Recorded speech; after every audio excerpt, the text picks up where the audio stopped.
trailer, and then hey, folks, we're live. Welcome to Rated RPG. I'm Dungeon Master John Madden, and are we ready? Is it rolling? Are we on? Hey, no? Are we doing it? It's rolling. Hey, I don't know. I came in through the Discord. There was nobody defending it. Hey, boom. Let's start with starting lineup of today's Dungeons and Dragons. Go ahead, guys.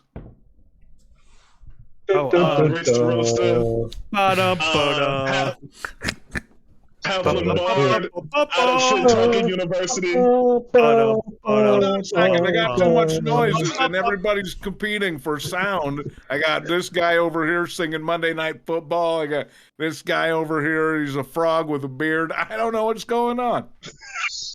Waited all day for RPG. Let's start over here. The guy with the blue shirt and a red hat. What's your deal? I'm Rich the Roaster. I play Halfling Bard. I'm here to shit talk and try to bring the championship home, Mr. Madden.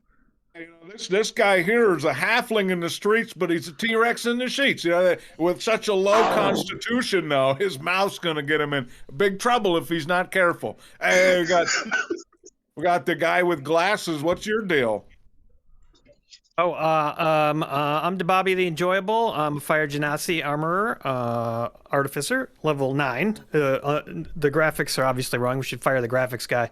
I like to hammer people with a wrench in the face, and I've been known to cast a spell now and then.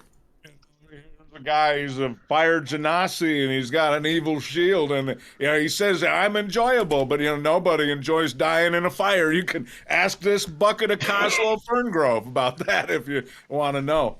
Okay, this other guy with that Jake Greg Rom, Ranger, Bugbear defensive end, the Ohio State University. Bugbears are neither bugs nor bears, and they're a goblinoid, and the goblinoids, there are all kinds of different goblinoids. Hey, so then over here, get your dice. I don't know how this works. I just died. I don't know how any of this works. I guess we're in hell.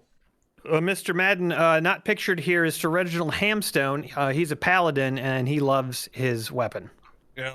Sir Reginald Hamstone. I read about him in the trades. He's bigger than Nate Newton and the Fridge Perry combined. He's got tiny armor on, and he loves to eat ham steaks. Let's go. All right, so Aaron Rodgers has COVID, and he coughs on everybody. I need Constitution saving throws from everyone. Oh, wow. Okay. Constitution Mr. Madden, what if I rolling. got the horse tranquilizer? Will that help? A horse tranquilizer is as good as an ivermectin to a guy like Aaron Rodgers. So yeah, I'll let it go. I'll let it fly. I got a 14, Mr. Madden. All right, that's good enough to pass. It's a week. It's Omicron, so fight that off and you'll be fine. All right, now we got I'm immunized. I'm immunized, Mr. Madden. Yeah, you got to put a shot on you. It'll last you your whole life. That's how that works. All right, hold on. I have to end this. I have to interject here. I'm sorry. I couldn't let this madness continue. Although I guess madness. But when I came in, suddenly now Race the Roaster is flipped sideways. Oh my God, I feel high looking at you, Dion. What's happening? The universe is topsy-turvy. I promise we'll be normal soon, guys. Gosh. John Madden's got me all twisted up. I'm sorry. What can I do? He does that. Well, thanks for stopping by, Mr. Madden. I'm surprised to see you. I gotta say, I thought you had passed away. I died, and I ended up in Avernus, and now Pat Summerall's here, and I don't know. We're gonna go see the big Bob Saget, Louis Anderson show down at the Emporium later on. I gotta go, guys. Hey, I just got tickets to see Meatloaf too. Hey, bye. John Madden, everybody. Wow. Wow, that was Incredible. nice. A little post what would you call it? Postmortem. Mortem Madden. Postmortem Madden. Madden Morton. Mortem. I don't know what the hell I'm saying. Great White Spark subscribed though for 16 months. It says it's been so long. I shaved off my beard and regrew it. Hope 2022 is treating everyone well. Wow. Hey. Heck yeah. Thanks, Great White. And Arden Stavros gifted a tier 3 sub to Jason Stevens, who just appeared in the stream. You now have a tier 3 sub, Jason. Davros, thank you so much. Wow. You get access to a lot of bonuses. I know. You can have a walk-on. You can use emotes that are special. I know. We will all touch you inappropriately whenever you like. Oh, I hope that all happens for me. No. Cool. Arden's also gifted a tier 1 sub to Moobot, which is wildly hilarious.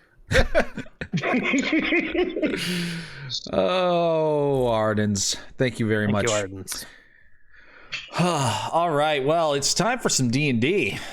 Time for the first D&D session of 2022 for us, guys. God, it is. Yeah. Crazy. So this is going to set the tone for how the whole year is going to go, I think. Oh boy. Yeah. Shit. Let's make this a year of good decisions and remembering how rules work. It should be. Just demanding a Titan give us blood. That's a great way to start. I predict at least 2 of our characters will die, but hopefully none of us will die. Yeah. You mean us, the people? Yes, we the people. I don't foresee any of us dying today, but you never know. You never know. All right, so let's just do a little bit of a brief recap on what happened last time before we get into it. I know it's been over a month, so I personally am a little bit rusty, but we're gonna try. We're gonna try to do a little bit of recap. So you guys have been doing this sort of long, sort of convoluted quest that started off with you finding like a unicorn trapped in a demon zapper and wanting to free it because unicorns are good. And so that led you down this winding road of like getting a bath for a hag and like trying to get an elemental creature out of a contract with Zerial, the ruler of Avernus. And like now you have to find the blood of a Titan. And so you're currently traveling to a place called Uldrak's Grave. Which is where you are told that there is a Titan who is, quote, not what he used to be, said Red Ruth the hag. And you're hoping to get this blood of a Titan so that you can break Ralzala the Dao out of her contract with Zerial so that she can allow you to free the unicorn. And then that will hopefully help you in some way. You're still not entirely sure what that's going to do, but, doing good deeds in hell, it must be good, right? You must be doing something. Trying to get your house, of course, which is your whole purpose of your quest. So that's basically what happened. Did I miss anything, Jason? You remember better than me. Well, we leveled up. You leveled up! Ooh. That's a big Now we're deal. level 9. Yeah. That's right. Yeah, and I corrected the levels now. Thanks for pointing out that they were incorrect, Aaron. You're welcome. So you're all level 9. So fucking let's go over what you guys got at level 9. Let's just go in order of your appearance here on the stream. So start with Jason. What did Sir Reginald Hamstone get? Well, Reggie, as I call him, he gets some level 3 spell slots. So he gets 2 level 3 spell slots. He picks up Haste, which is a paladin for him. It's a automatically prepared spell, which is friggin' awesome. Yeah. Glubjet gets haste too at this level. Wow. So two very, very good spells for doubling your movement, adding 2 to your AC, and then getting that extra action. Protection from energy is another one, and blinding smite. So I get to deal like 3d8 additional damage of radiant damage, and I could blind an opponent in combat if I hit him just right. Plus, I get an extra little bit of hit points. I have 85 hit points. I get to add 5 hit points to my lay on hands, so I get 45 hit points to disperse as I see fit. There. That's the gist of what Reginald Hamstone gets. Nice. Good stuff. At 85 hit points. I'm going to try to remember that when we get to race, because I just want to compare and contrast, because it'll be pretty hilarious. Bobby, what'd you get at level 9? I also unlocked 2 level 3 spell slots, and I'm automatically, every day, I automatically get Lightning Bolt and Hypnotic Pattern. I don't even have to prepare them. I just get them because I'm so cool.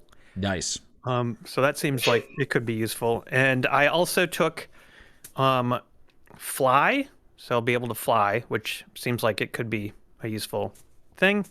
And Revivify for the inevitable death. Hopefully it's not me that dies, because I won't be able to revivify myself. But if anyone else dies, I can bring them back from the brink. Actually, I can bring them back from actually being dead, like a round or 2 ago or something like that. Right. Yeah, up to a minute after they've dead. After they've died, you can bring them back. So you guys, I've already started to notice you guys are going to start needing to get diamonds, because I'm pretty sure Revivify has a diamond material component. And Race, you're about to tell us what you got, and I think you have something that requires diamonds, right? Yes, sir. So I went and got a greater restoration, because I'll never see anyone die from mummy rot again, not on my goddamn watch.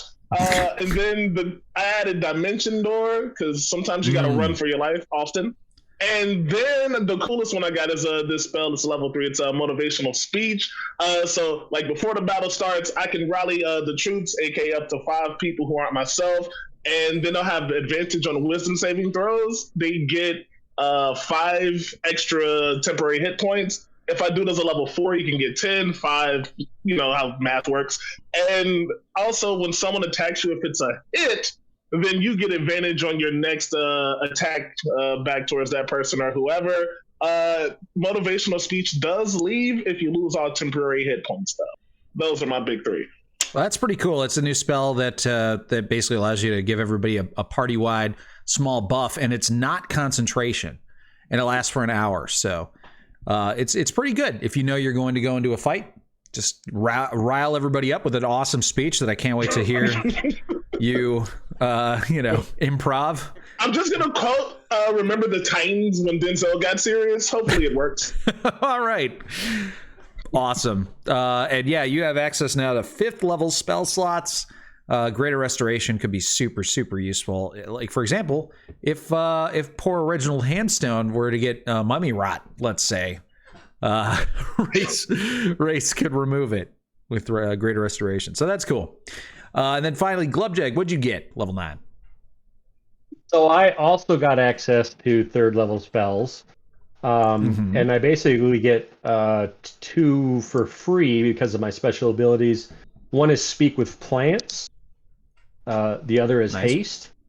Awesome. I swapped out a spell for protection from poison. Okay. And I also took as a 3rd level spell Wind Wall. Ooh, interesting. Wind Wall. What does that one do? Basically, it gives like 3d6 damage to anyone who's in it or crossing into it. But it can also disperse poisons. It can disperse fogs and anything that's kind of a sit on you and kill you sort of thing. It can disperse them. Okay, so it's like a gust of wind that just continuously happens from and that I can shape. Yep. Nice. All right. And it does damage and probably can stop arrows. Yeah. And like small flying creatures, like tiny flying creatures, probably have a hard time. So yeah, sounds pretty useful, man. Yeah. Well, cool. You guys also your oh gosh, what is it called? Proficiency bonus. Your proficiency bonuses all went up to +4, so you all got a little bit more powerful just in general. And yeah, level 9. That's you're approaching tier 3 of D&D. Tier 1 is like 1 through 5. Tier 2 is like 6 through 10. So you guys are getting close to that 3rd tier, which is when you become like superheroes, basically. Ooh. Freaking awesome. Yeah, you start being able to do some real crazy stuff. So you guys are at that threshold now. Which means your enemies are going to be even crazier, like trying to get the blood of a Titan. That sounds kind of crazy. Plant Strunk's asking some questions about Baldur's Gate. Is this about the new Baldur's Gate, or is Baldur's Gate a PNP thing too? So Plant Strunk, Baldur's Gate is it is a city in the Forgotten Realms setting, which is something that is also in the pen and paper. And then Baldur's Gate has been a setting in various video games as well. So we're doing the pen and paper adventure for 5th edition called Baldur's Gate Descent into Avernus. So they're not actually in Baldur's Gate. It's called Baldur's Gate because it starts in Baldur's Gate, but they're actually in hell right now. They're in the first layer of hell called Avernus. All right. Well, guys, do we want to do any more business? Do we have anything else to talk about before we dive on in for today's session? I should thank our Patreon supporters. If I can do that real quick. Yeah. All right, we got our level 15 bards. Always thanked in the episodes of the podcast and in the live stream. Cheesemaster 007, GBS Trek, Holly Summers, James Wheeler, Josh Millard, and Random.Guy. Also, we'd like to thank Igor Vikic, Ashley Betson, Eli Chafin, Schmoopy, Kate Slauson, Mick and Daddy, and Nick. Thank you all so much. You can become a Patreon supporter and get cool rewards like the stickers I just mailed out. I think most of our patrons have them by now. Some on the other side of the planet, probably not quite yet. But you can go to patreon.com/ratedrpg and support Rated RPG with your dollars. And then we thank you and we love you and we think about you at night in the darkness, in the alone times. Well, you had me up until that. I wondered if that was still a bridge too sounds far. creepier. Yeah. Okay. Sorry. Do we ship off planet? Yeah. So if you are in the beta quadrant, we will ship, but we have to use Elon Musk's star. Oh no. Tracker Link. Yeah. Yeah, it costs a lot of money. We Pretty no longer expensive. ship to Alpha Centauri system, though. No. Yeah. It's too much. I'm just imagining Jason lying in bed, and his wife next to him, and be like, "Are you thinking about GBS Trek again, honey?" He's just like, Yep. Yep. Oh man. All right. Well, thanks everybody. Thanks to all the patrons, and thanks all of you who have subscribed and followed and are watching right now. I would like to also thank Ardens Davros, who gifted 3 months of tier 1 to Mr. Wumbo. Wow. And he's on a rampage. Ardens is Crazy. He also gifted a tier 1 sub to Plant Strunk and to Discounted Ideas. Nice. Well, thank you. Wow. Cheers. Thank you, Ardens. Ardens. Eli says, got mine yesterday. Nice. Mr. Wumbo appears distraught that we're not doing Dungeons and Dragons pizza. Well, yeah, I don't know.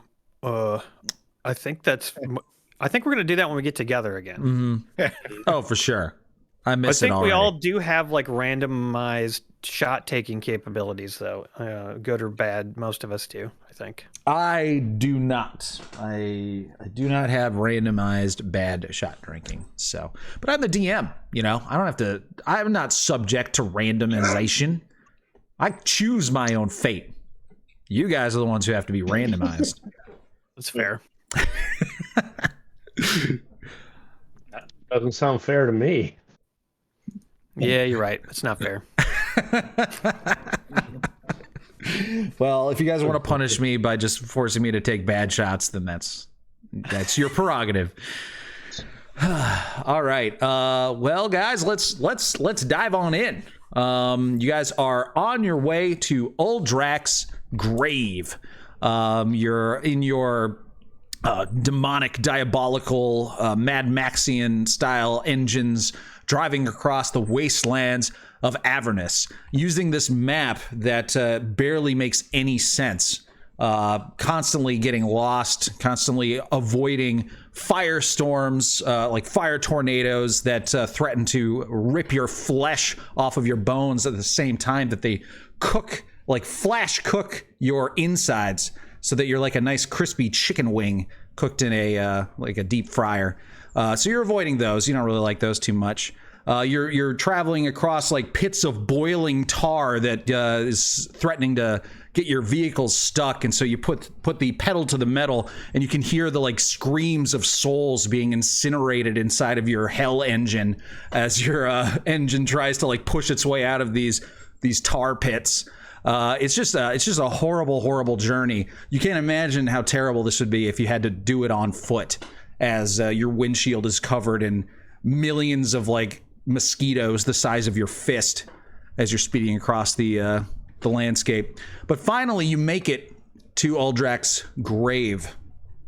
The cracked helm and sword of a titan lies half buried in the ash of Avernus. A spherical stone set into the sword's pommel still gleams with scarlet radiance. And as you're approaching this magnificent sight, I need everybody to make perception checks, please. Don't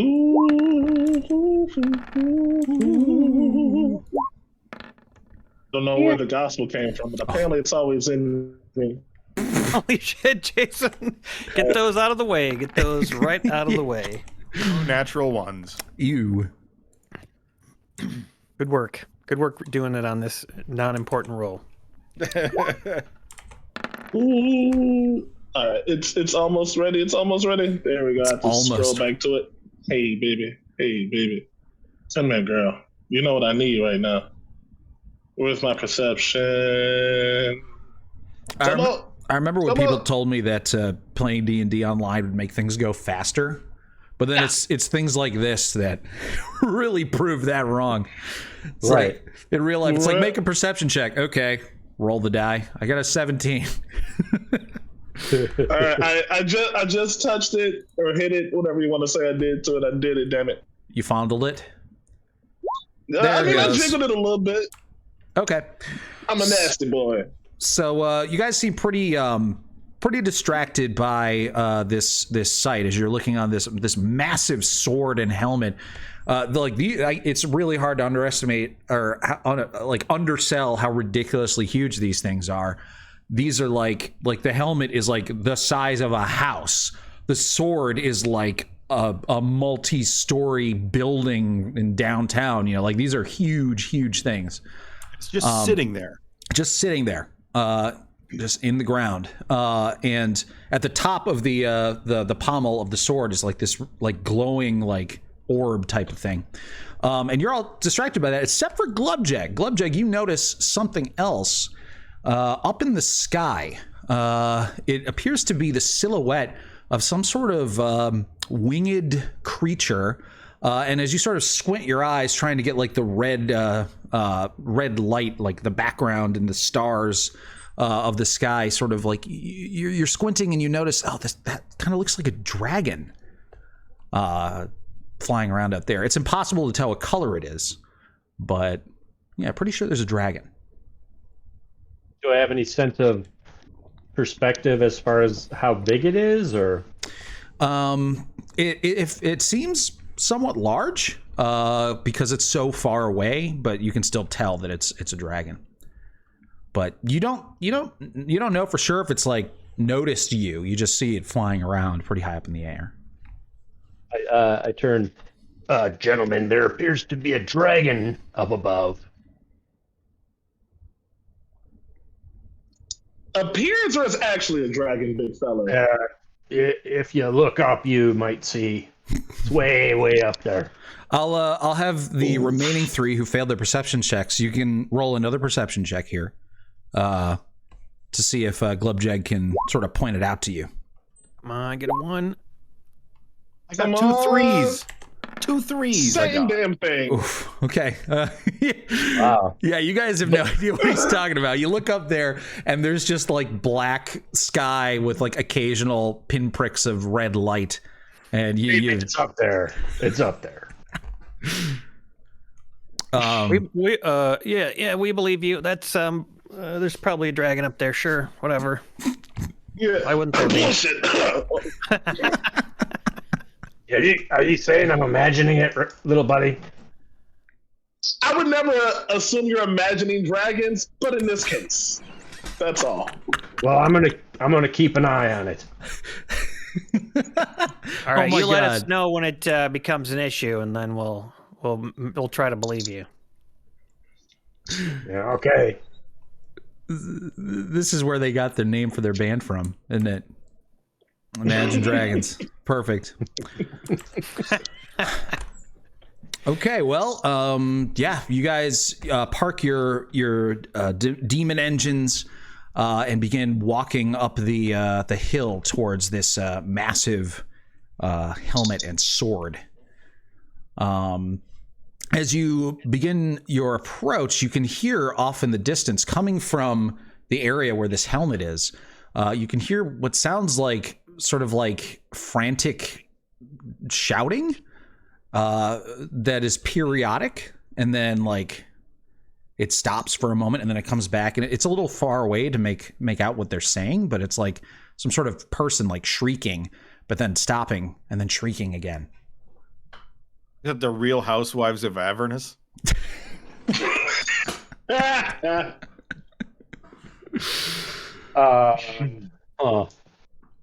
Wait, Jason's joke just erased my mind. What did we just see?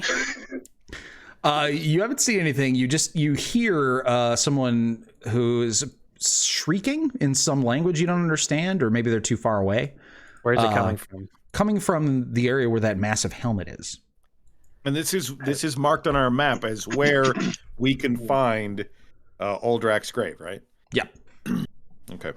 Uldrak the All right, Titan. well, let's And is keep it- walking. What kind of land is it between us and the sword and helmet? It is ashy. It's almost like a dune of ash. Beneath your feet are what feel kind of like rocks, like small rocks, but they could also be bones, covered with like a foot of ash. Pretty flat. Flat. There's a bit of an incline as you're going up, so like it actually is kind of like a massive hill, but it's right. so big that you barely notice the incline. Got it. Well, let's head up. As we look around, there's all these rock, bone, whatever, covered in ash. Does it look like there has been a lot of fire activity here, like recently, as part of some sort of protective measure of the area? Would you let's see. That would be maybe like a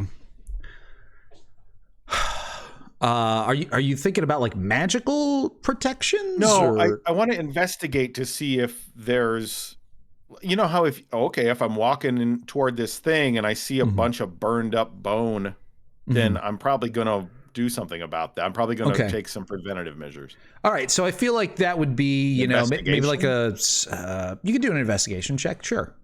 Sure. It's horrible. Hey, 16. 16. That's pretty good. Yeah, so you begin to sort of like look a little bit more closely at this ash and at the ground and all that. And you sort of come to the conclusion that this ash isn't necessarily like fresh or new. It seems like something really, really big, or a lot of material burned down into ash in this spot. But it's kind of impossible to tell how recent that was, but you don't see any like, you know, smoldering charcoal or any smoke indication that there was a fire very recently. Sure. Okay. Thank you.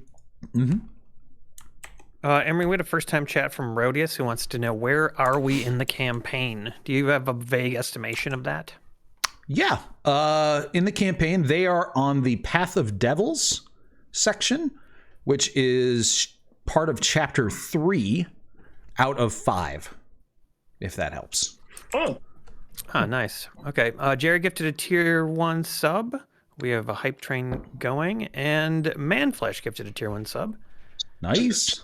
And Arden's gifted to me 2 more tier 1 subs, one of them to Brad. Woo! Nice. Aww. Thanks, Ardens. That's awesome. Here's everybody. Oh, and the hype train level 1 just completed. Nice. Oh, wow. I sure did. Oh, mama. Mm-hmm. But yeah, I think you guys are getting close to 2/3 of the way through the campaign, is what I would estimate. 2/3. Well, for normal people who don't side quest obsessively. Yeah. So what, like 3 years? Yeah. I think we have another year left. 2026? Oh, yeah. All right. So, well, what do you guys do? You're climbing up this very large hill, at the top of which is a massive helmet and sword. All right. Well, if I may, Reginald would like to use Divine Sense. Sure. This allows me, until the end of my next turn, to know the location of any celestial, fiend, or undead within 60 feet of me that's not behind total cover. Okay. So I would know if there's a celestial, a fiend, or undead. Are you? So I would say you're at this point about 200 feet away from the massive helmet. Are you going to use this now? Are you going to save it for later? Or are you going to use it both now and later? What are you thinking? I will save it until we get closer to the helmet. Within like 60 feet of the helmet, I think is going to be my best option. Okay. All right. Anybody else want to do anything as you're making your way across this hill? Yeah. You know what? This might. All right, guys. It's time for a motivational speech. As we're climbing. So, things have been dire recently. Who knows what's going to happen when we get to this time? Here's what I know for a fact. No one is going to die today. We might die tomorrow. We might die 12 hours from now, which is a different day in my book because I'm bad at hours. But you know what's not going to happen? We're not going to get crushed by a Titan, ate by a Titan, and definitely not going to get fucked by a Titan. On the count of 3, give me an I. 1, 2, 3. Hey. Aye. All right, now you got 10 bonus hit points. That's all. Wait. Nice. Really? Cool. Awesome. Yeah, you guys all get 5 temporary hit points, and you have advantage on wisdom saving throws. I use it as a level 4. I should have mentioned that, so it's 10. That's all. 10 temporary hit points. Nice. Holy shit. Plus my normal 9. I got 19 temporary hit points. No, they don't stack. I'm sorry, Aaron. They don't. What? Yeah, you just have the 10. It's whatever's higher. Oh, what is this Oh, malarkey? dang it. It's okay. I mean, it's still more temporary hit points for him, and nobody else has temporary hit points. So, there you go. Like if someone else makes me feel good, I can't make myself feel good too? Yup. I think that's actually true in real life. All right. I see how it works. Yeah. You try pleasuring yourself at the same time somebody pleasures you, Aaron. It's not. And probably not going to work. Right now, Report to me how it worked. And then Jason will have something else to think about late at night other than the patrons. Like, you can drive one car at a time. Well, that's You know? not true. You can drive 2 cars at once. Brad, come on. That's a terrible Analogy. How do you drive 2 cars at once? One's an American car, one's European, long legs. Think outside the box, baby. Just straddle them. Okay. Yeah. Okay. The doors off. You got to take the doors off. Uh-huh. You put bricks on the gas pedals, and you control both steering wheels, and then just drive up straight towards the edge of the cliff. Okay. Well, there's probably crazy workarounds like that for your temporary hit points too. Oh yeah. Okay, I put 2 bricks on my feet and straddle myself. Gross. Aw, I know. awful. I know. It's terrible. We're disgusting. Just the worst. All right. Can you guys tell me what languages your characters speak real fast? French. Just common. French. Primordial, Draconic, Abyssal. Okay. Celestial and... Oh, go ahead. Common, Goblin, Infernal, Abyssal, and Deep Speech. Okay. Cool. Celestial, cool. Common, and Infernal. All right. Okay, cool. So you guys have the motivational speech and begin your trek up the hill, and the sort of like shrieking is getting louder and a little bit more coherent, and you realize that it sounds almost like someone is having an argument with someone else. They seem to be arguing about what type of breakfast they want to have today. Whether they want to track down a larva, or whether they want to maybe catch an imp and hang it up by its legs and sort of torture it to death, because it likes the flavor of imp flesh when it is in pain. That's really weird, because that's the same conversation I had at breakfast this morning with myself. But the weird thing is that the individuals that are arguing, they both sound very similar to one another. And in the middle of speaking, occasionally both of them will just sort of start speaking in a language that none of you guys understand. But that sounds very different than the infernal language that they're speaking in the rest of the time. So why don't you guys just make like intelligence checks real fast? Oh yeah. This group is a bunch of big brains. Intelligence check. I got a 2. Would that be insight? No, just intelligence. Straight up intelligence. Click on the box. That's how you know how not intelligent I am. I was like, intelligence? You mean this thing that's not that? Yeah. One sec. Got a 14. 14. Dun, dun, dun, dun, dun. All right, here it comes. Me smart. Okay, well, you guys, Dababi is the only one who picks up on this. Dababi, as you're listening to this person talking, or these people talking, you realize that they're slipping into a different language every once in a while that sort of reminds you of like a little bit of like the dwarves that you've heard in the past, or like you've heard every once in a while like some giants speaking, and they use sort of similar sounding like sounds in the construction of their words.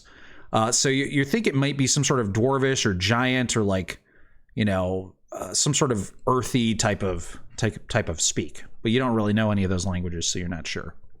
Okay, I'll report this to the other gents.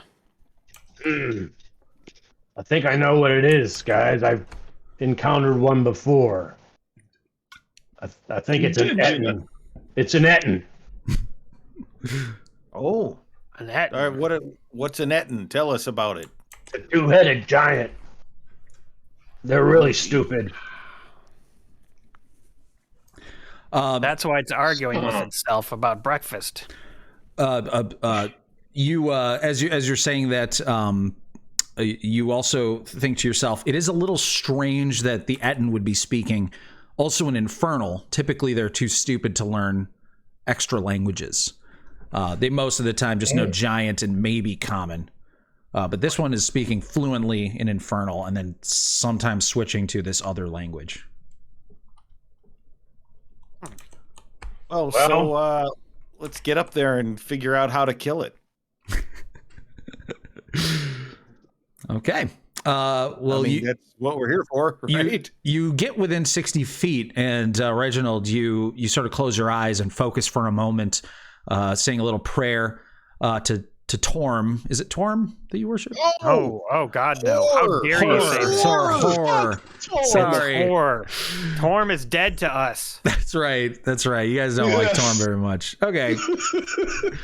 You ask for your horror sight, and you detect that there is indeed some sort of outsider, some sort of evil presence within 60 feet of you. Definitely some sort of fiend. Very fiend. Very you know what? Foreboding. Foreboding for sure. All right. Let's flank this piece of shit fiend. Destroy it. Cast protection from good and evil. Okay. So you guys prepare to fight this fiend that is clearly hiding within this massive helmet. And you cast protection from evil on yourself. And why don't you guys go ahead and make a stealth check? Oh, stealth check. Let's go. Group They call me stealth Mr. check. Sneaks back home. Oops. All right. Here we go. Hey, 15. This better be good. This is what I'm here for. Motherfucker. Why did I pop on my old intelligence? Holy! Come on now. There we go. Oh, I 31. I'm a sneaky boy. I could get a reroll, right? Who's got reroll options for me? I don't believe you have some reroll? Yes, but I thought Race had like easier ones. If you roll a 1. Oh shit. Yeah, that's it's got to be a 1 or is it even a 2? I think it's just 1 though. I can check. I can't even hear myself. Yeah, you rolled a 31 for Glubjag. You rolled 2 31s. I did. Yeah. That is so insanely stealthy. It's kind of ridiculous. Yeah. All right. It's like being invisible. Let me pull up a map here. I will use a luck roll, I guess. Yeah, we Forgot don't how want to that- lose. We don't want to lose our stealth because you're clanging around over there with your. Well, my armor's not supposed to really be that heavy or a disadvantage because it's all magical, but I don't really understand how that works. Your but- evil shield has wake apnea, so it's always Yeah, I like. guess it's my shield. That's got to be it. Yeah, you hear All it right, gasp every few minutes. How does luck work again? Do I just re-roll? So you can choose to spend 1 of your luck points. You have 3 every day, and I think it allows you to re-roll an attack or ability check or saving throw. Great. Here we go. With like a +10 bonus. No. There we go. I'll do it. All right. Okay, so you guys are very sneaky as a group. Well, you actually only got a 9 there still, Aaron, because you have the heavy armor penalty. Oh fuck. But amazingly, Sir Reginald Hamstone, even with his heavy armor, is able to get a 15, which is pretty good. Is Lulu? How'd Lulu do? Right. Oh, Lulu. How did Lulu do? Yeah. So this is up to you guys. Is Lulu going to be with you? Or is she going to be waiting back by the demon engines? She almost died last time. I don't think we need her. She did almost die. Yeah. Let's have her hold back. She can get to us in like 3 seconds if she needs to. Okay. True. I'll send more rats she can blow up. She is going to hold back, and then I'm going to get you guys up on the map here. Here we go. I can't wait. Looks like Race isn't at full health. Let me heal him up real fast. Why don't you heal him up? Buttercup, baby, don't let Race die. Let me die. Oh, for some reason. Wait, you are supposed to be showing us the map because everyone was like saying like, "Where's the map?" And I didn't think you were. I didn't think you were broadcasting it yet. I'm not broadcasting the map yet. No, I didn't think so. I'm trying to fix the hit points. Oh my gosh, you have so many hit points. We didn't talk about Race's. Sorry, go ahead. Oh, sorry. No, you're good. We didn't talk about Race's hit points. How many hit points do you have there, buddy? I have 48 whole hit points. I'm almost a full-grown halfling. Right now I got 58, which makes me as strong as you guys, probably like level 5. But I'm feeling sturdy. You know what I mean? Yeah. 48 versus 85 on Reginald, which Well, is I got 95 right now because of the extra. So Absurd. this is so weird. So like this token is not the correct token for some reason. Well, whatever. Let's see, 48. There we go. All right, screw it. So I'm gonna make the map visible in a moment here, just fixing everything up, and then okay. Moving you guys over. I'm repurposing the Harriman's Hill map because there's no map provided for this one, so we're just gonna use this. Oh, really? Yeah. Outrageous. I'm sorry. Emery, I was gonna say you will have to move me. It'll just be easier than me trying to futz with it, but that's Okay. all. Sounds good. All right. C. Jensen 486 asked if he keeps the extra hit points if he turns into a T-Rex. You do keep the temporary hit points, yeah. Yeah, you do. Oh, hell yeah! And I'm gonna be a T-Rex. Don't you worry, baby. All right, so you guys sneak up and you sort of peer through the opening on the front of the helmet, and you see inside a fiend. You've seen a number of these things before. These are spined devils. They're fairly weak compared to you. In fact, every time you've encountered them before, you've encountered multiple of them, like 4 to 6 of them, something like that. They're the ones that sort of fly around. They have tail spines that they shoot. In fact, one of these guys killed that dwarf priest. Remember, who was who activated the bridge? So this the spine devil isn't particularly terrifying. And it is sitting there talking to itself, a la Gollum, arguing about what it wants to have for breakfast. And it's just sitting in the middle of this helmet. Doesn't notice you. Hey, Race. What's You think you can sweet talk this critter into helping us out? For sure. What in particular do you want me to sweet talk it into, though? See if it knows where to find Aldrak. I gotcha. So I'm gonna creep up on it. Actually, no. If I creep up on it, it might take me as an enemy. I separate from the group, and then I. Well, what? Hold on a second. Oh.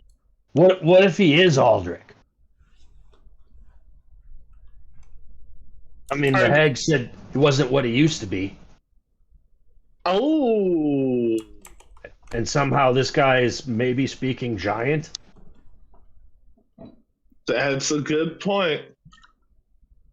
I mean, as far as race is concerned, the only way I'm going to know anything is if I talk to it. Now, the question is, if I talk to it, can a creature transform back into its previous version? Do we know that? Will we have knowledge if that's a thing that happens? Well, I mean, you polymorph yourself all the time into T-Rexes and then transform back into your normal self. You are so good at this. You are totally right. Yeah, and your buddy Koslow used to turn himself into a bear and then back into Koslow. Yeah. But yeah, this is a pretty extreme transformation. Went from being a Titan, one of the strongest things in the galaxy, the size of multiple buildings tall, to a fairly weak type of devil. It's a sort of bizarre transformation. Yeah, it was just thought. I'm probably wrong. Well, but then again, he is inside the helmet of what would have been a Titan. So maybe when he shrunk, he just is under. All right, I'm still willing to go talk to it and see if I can ask it a question with my sweetest, silkiest voice. Is everyone okay with that? We're a unit. I want to make sure. That's all right. I'm down. Okay, I'm doing it. Seemed pretty easy to I'm going to hide behind this thing. get up close to him. So. I'm gonna stand. I'm gonna walk next to Race, because a halfling alone in here, oh boy, I think he needs some muscle with him. Sure, but if Glubjag's hiding over here, he's got the morning shaft. Maybe even to Bobby, we walk up together, and then Glubjag gets a free shot. All right, yeah, we'll flank him. That sounds good. Thank you. You're not gonna be able to flank him because you have to go into a helmet in order to. Right. So you'd basically walk in his front door, so to speak. Is there a doorbell? No, there's not even a closable door. It's just a helmet. Really big helmet. All right, we're doing this. As I get near the entryway, I say, "Bing bong! Hey, my brother, what's up? I'm Race the Roaster. This is the Honorable Sir General Hamstone. Look, he's a guy who's got a lot of mass, he's got a lot of heart. And of course, this is the Bobby, the most enjoyable motherfucker this side of a demon with a large erection. I don't know. Anyways, we are looking for, there used to be a taint around here. Hamstone, what was his name? Aldrich. Aldrich, my brother Aldrich. Is there any way you can give us some information? And if you want, I'll trade you my favorite breakfast recipe in case you want help with this breakfast situation I overheard. So as soon as you want to use persuasion. It's all right. As soon as you walked in the door and began introducing yourself, the creature turned around and started just sort of screaming the entire time you were talking. So childish. The whole time, and it like sort of backed itself into the corner of the helm and tried to cover its face and screaming in terror. But you just, kept talking, and eventually you got to the point where you mentioned Aldrich. And as soon as you said that name, the creature stopped screaming. And then you mentioned, having a nice breakfast recipe. And go ahead and make your persuasion check. And now it's purring. Come on, charisma. Oh, 16. Okay. Nice. All right. So you sort of like hold out your hand to it and make yourself look nice and like approachable. Nobody else is holding a weapon currently, right? In a threatening manner? No, of course not. A threatening way. Don't need to. We've got spells. The creature sort of like cautiously and slowly approaches towards you guys and mutters something in common. And you notice something immediately sort of interesting about its voice. You've heard other spine devils as they are shrieking like insults and swear words at you and stuff like that. And they have very like high-pitched, nasally, annoying types of voice. This one, while it was screaming, it sort of reminds you of a spine devil, but now that it's speaking, it actually has a very deep voice, very sort of like smooth and charming kind of voice as well. Although it doesn't seem to have the sort of like the sort of confidence that would typically go with somebody with a voice like this. And it says, you that name, Aldrich. Yes, I know an Aldrich. I knew one once. I don't know where they went. I'm sorry, I can't help you. And it seems very scared again of you. Where was the last place you heard of Aldrich being alive? It pauses for a moment and thinks and says, Aldrich was alive when he came here on a mission. Aldrich was here to, and it slips into that other language that you don't understand for a moment. It says a few more things and then slips back into common. Challenging her.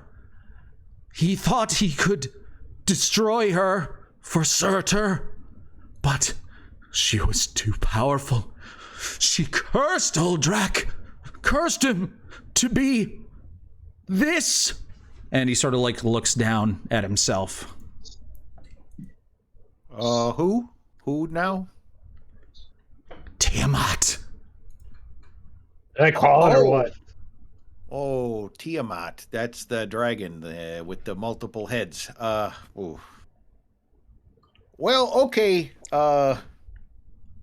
Who else is going to want to just punch out of this one and then go somewhere else.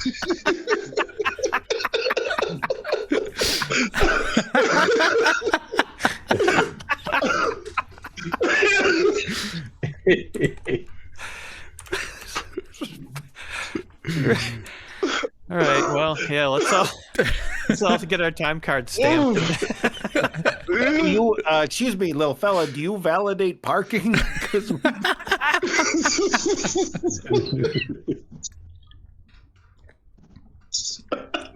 It sort of like sees like the look of fear in your eyes as it mentions Tiamat's name, the mother of evil dragons, the evil deity / demon lord that you guys have actually ran into some of the followers of Tiamat. I don't know if you guys recall. Yeah, Tiamat owes us a favor. We got a favor. Oh yeah, that's very true.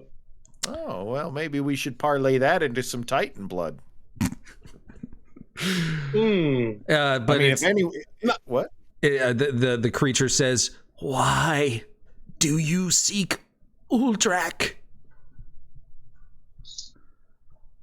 We seek Uldrak to free a very kind, graceful, magical creature, and to do that, we need Titan blood. Is there any? Did he just happen to bleed anywhere that you know of that might be in a bowl or a basin when you were him? When I was what?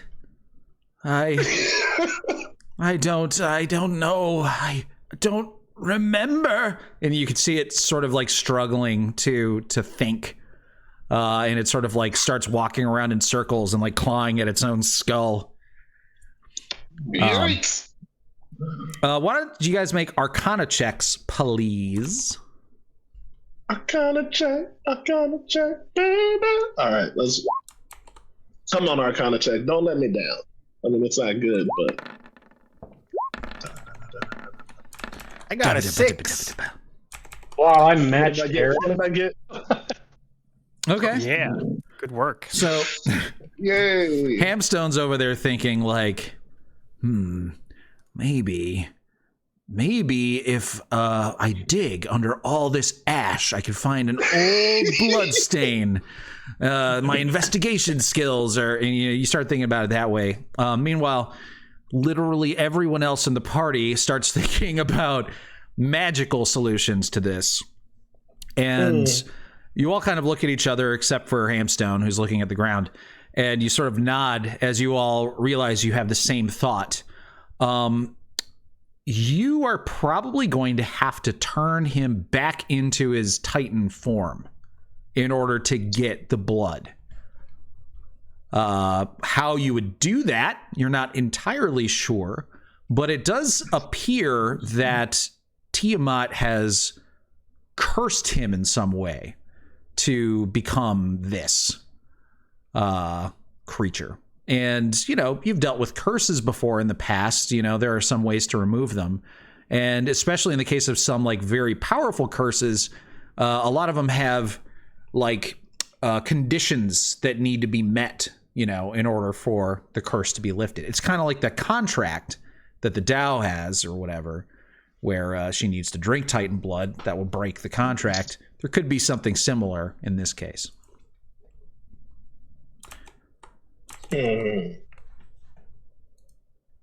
Break the curse. Okay, so I assume this will require several submissions that will need to go on. Who do we have to bathe at this time is a question. Right. Huh. Who would know about Tiamat and their specific curse that we've run into? Huh. The hag? But she's weird. Yeah, she sucks. Well, Nobody has removed curse, huh? You sort of like talk amongst yourselves about this, and finally, Uldrak, the devil, stops clawing at its skull, and you can sort of see that there is blood on its claws and dripping down its face, and it sort of looks at it and says, "Oh, I think I know. Yes, I remember Tiamat cursed Aldrak, said that he would have to spill Tiamat's blood. Yes, Aldrak must spill her blood. He must do that which he could not, even with all of his might. Whoa. Huh. Cool. So let's just portal over to Tiamat's place. Can you do that? I still think we can dress you up like a nurse, and then you go in there, you'll be like, hey, it's time for your blood test, Tiamat, because you've been with some unclean people.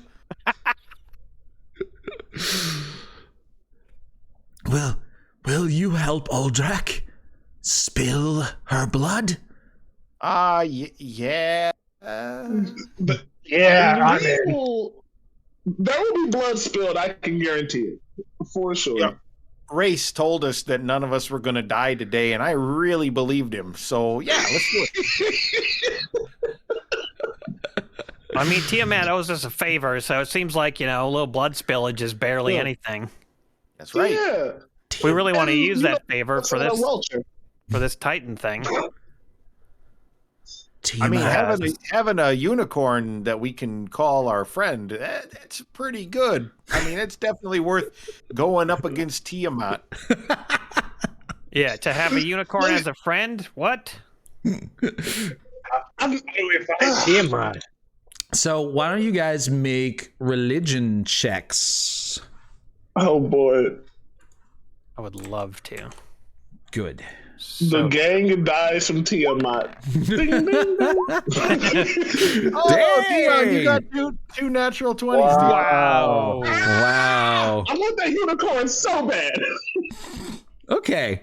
So we got a 17, a 22, and a 23. So, Glubjag, you know that Tiamat is supposedly imprisoned somewhere in Avernus. You've heard that. You don't exactly remember why, but you feel like, oh yeah, she's somewhere in Avernus. Whereas Dion, Race, and Sir Reginald Hamstone, you guys have a little bit more of a concrete idea that yes, she has been imprisoned within Avernus due to her waging war on Hell. And so that means theoretically she is on this level of hell along with you, and she is trapped and not at her full strength. So that must be why this Titan came down here to, presumably fight Tiamat, probably try to kill her. And even in her weakened state, and even him at full strength, she was still able to defeat him and apparently curse him. But yes, so she is somewhere down here. Do you guys think that Tiamat has something to do with getting the city back up and out of here? I mean, if we came down for. If we free Tiamat, then Zariel's gonna have her hands full, right? Mm-hmm. We could pit the two of them together against one another.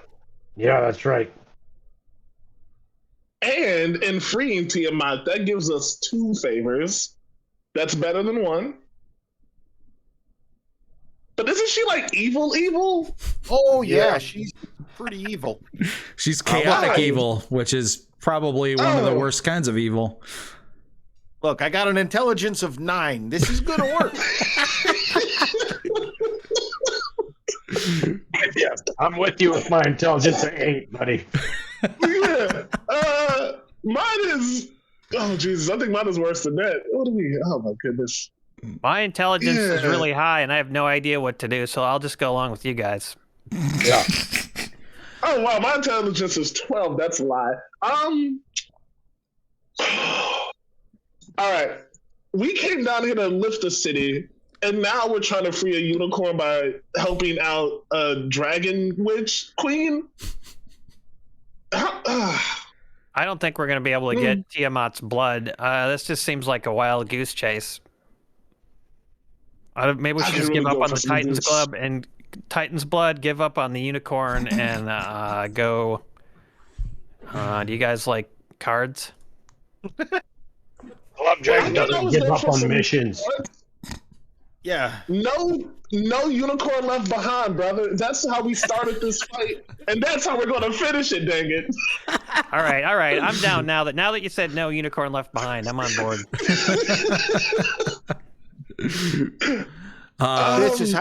If this is how we get what we need, that beautiful mansion that you told me about, I've never seen it, but I understand it's to be pretty good, and I like the idea. Well, we just needed a bonus. As a bonus, Tiamat's basically a god, so she might know a lot more about how we can find the sword, etc., etc. Yeah. Well, let's go. Where are we going? Because we gotta find where Tiamat is being held prisoner, right? County jail. County jail. Where's the county jail? We gotta go to the county jail. No. I was just gonna say that, Squid Lips, and you beat me to it. Aldrak sort of holds up his clawed, bloody hand and says, I think I know. I think I know a possibility. There's a dragonborn, a cruel man who has a tower down here, a follower of Tiamat. His name, what was it? Arkhan. Yes, Arkhan the Cruel. He has a tower down here, and he knows much of Tiamat and her whereabouts. Wait, Aldrak remembers something else.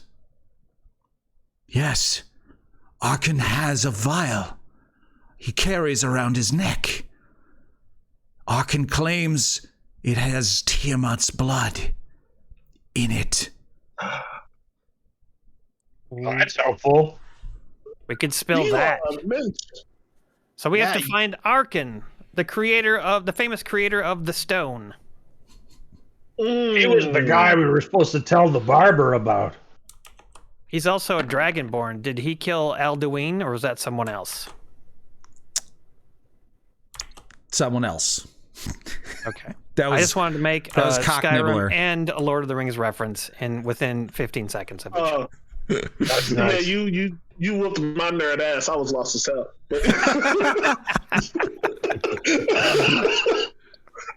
Points Gryffindor. All right, you nerds. Let's get.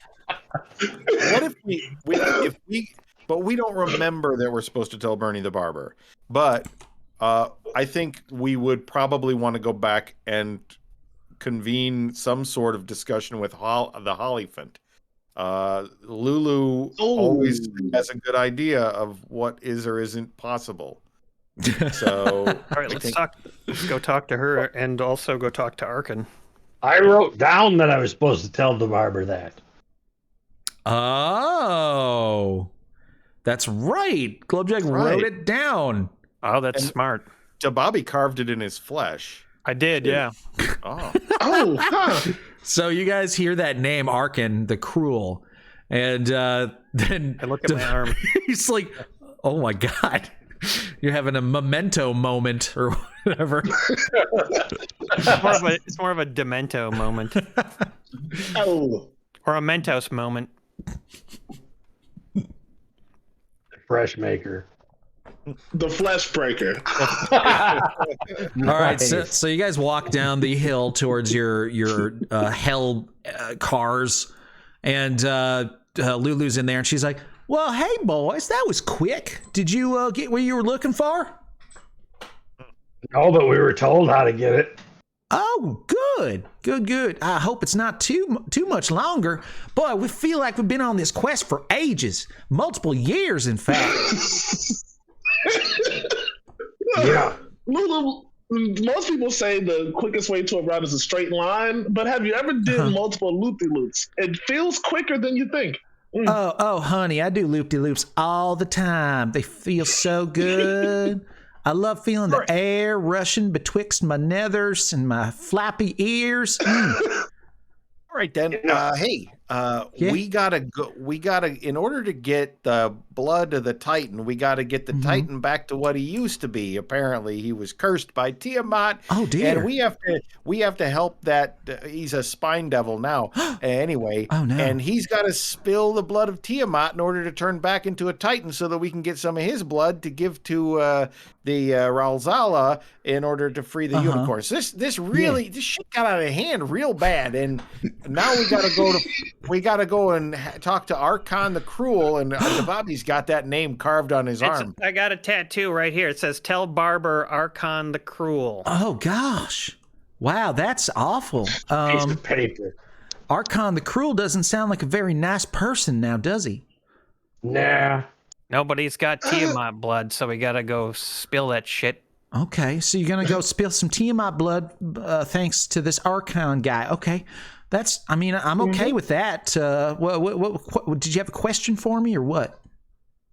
Oh, we're just running it past you to see if it sounds like a good idea. Yeah, we see if you want to spill some Tiamat blood. It's your birthday.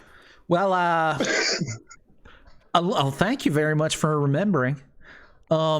Unless there's something you're not telling me, nothing about that plan sounds, too bad. You're just gonna Tiamat's imprisoned. Right. Arkhan the Cruel's got a tower. I'm trying to remember if there's something we're not telling you.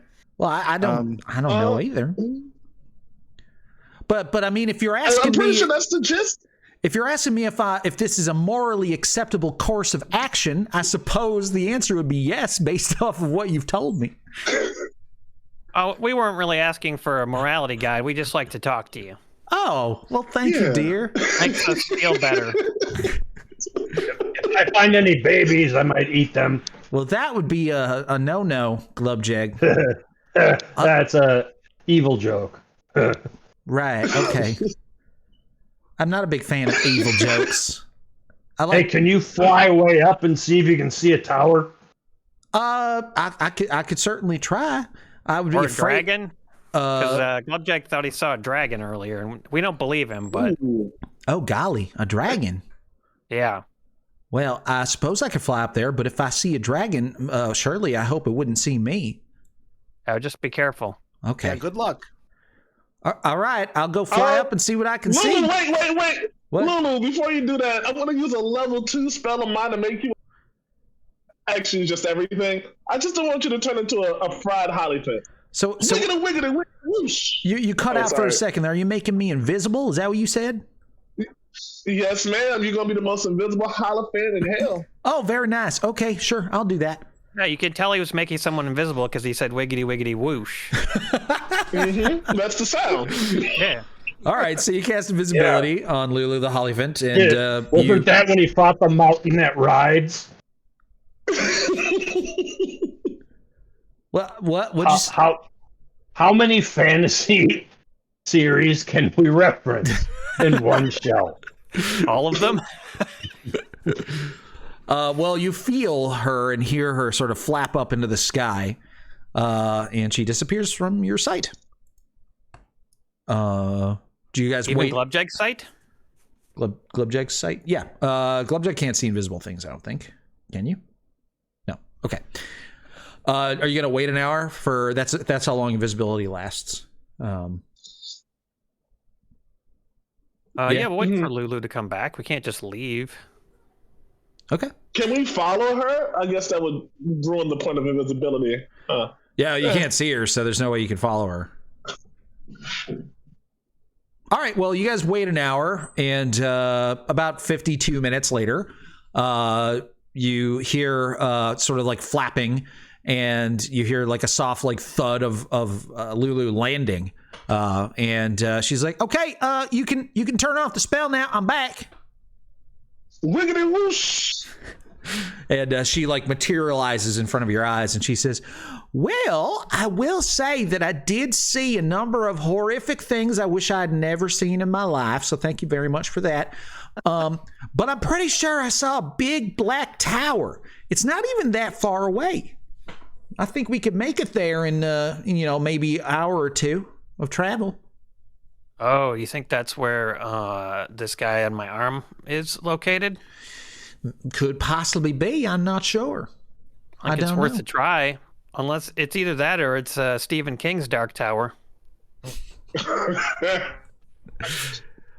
Okay, so you're playing Chim. What did those crabs say? Chimmery. Chimney. Chimchery? Something like that. So hold on a sec. Let me make sure that we have the plan all figured out. So you're going to go to Arkhan the Cruel, a guy who's cruel, presumably, and you're going to ask him politely for a vial of the blood of his god, which he keeps around his neck for some reason. You're not sure why. And then he's going to do it for what reason? They owe us a favor. Like, a long time ago, before this whole hell stuff, we happened to excavate some very important Tiamat stuff. And you know how evil people always honor their bets? This is one of those situations. We just gotta... Okay, Lulu, you bring up a good point. Honey, evil people and Lannisters. It's not evil people who honor their bets, okay? It's devils, okay? Devils... if they make a deal with the devil, they have to follow through with it. It's part of their nature. Tiamat is a demon. She is not a devil. She is liable to break any sort of agreement she makes because that is her nature. Oh, shucks. Now this is why we were talking to you, Lulu. This is smart. Thank you, Lulu. Yep. You're welcome.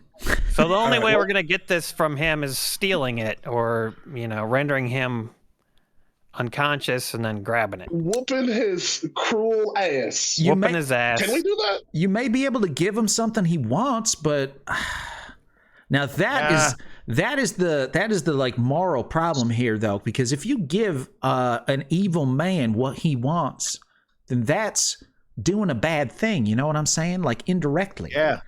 We just kill him. Why aren't we just killing him? I don't know. I guess maybe because anybody who has real estate down here is probably a tough cookie.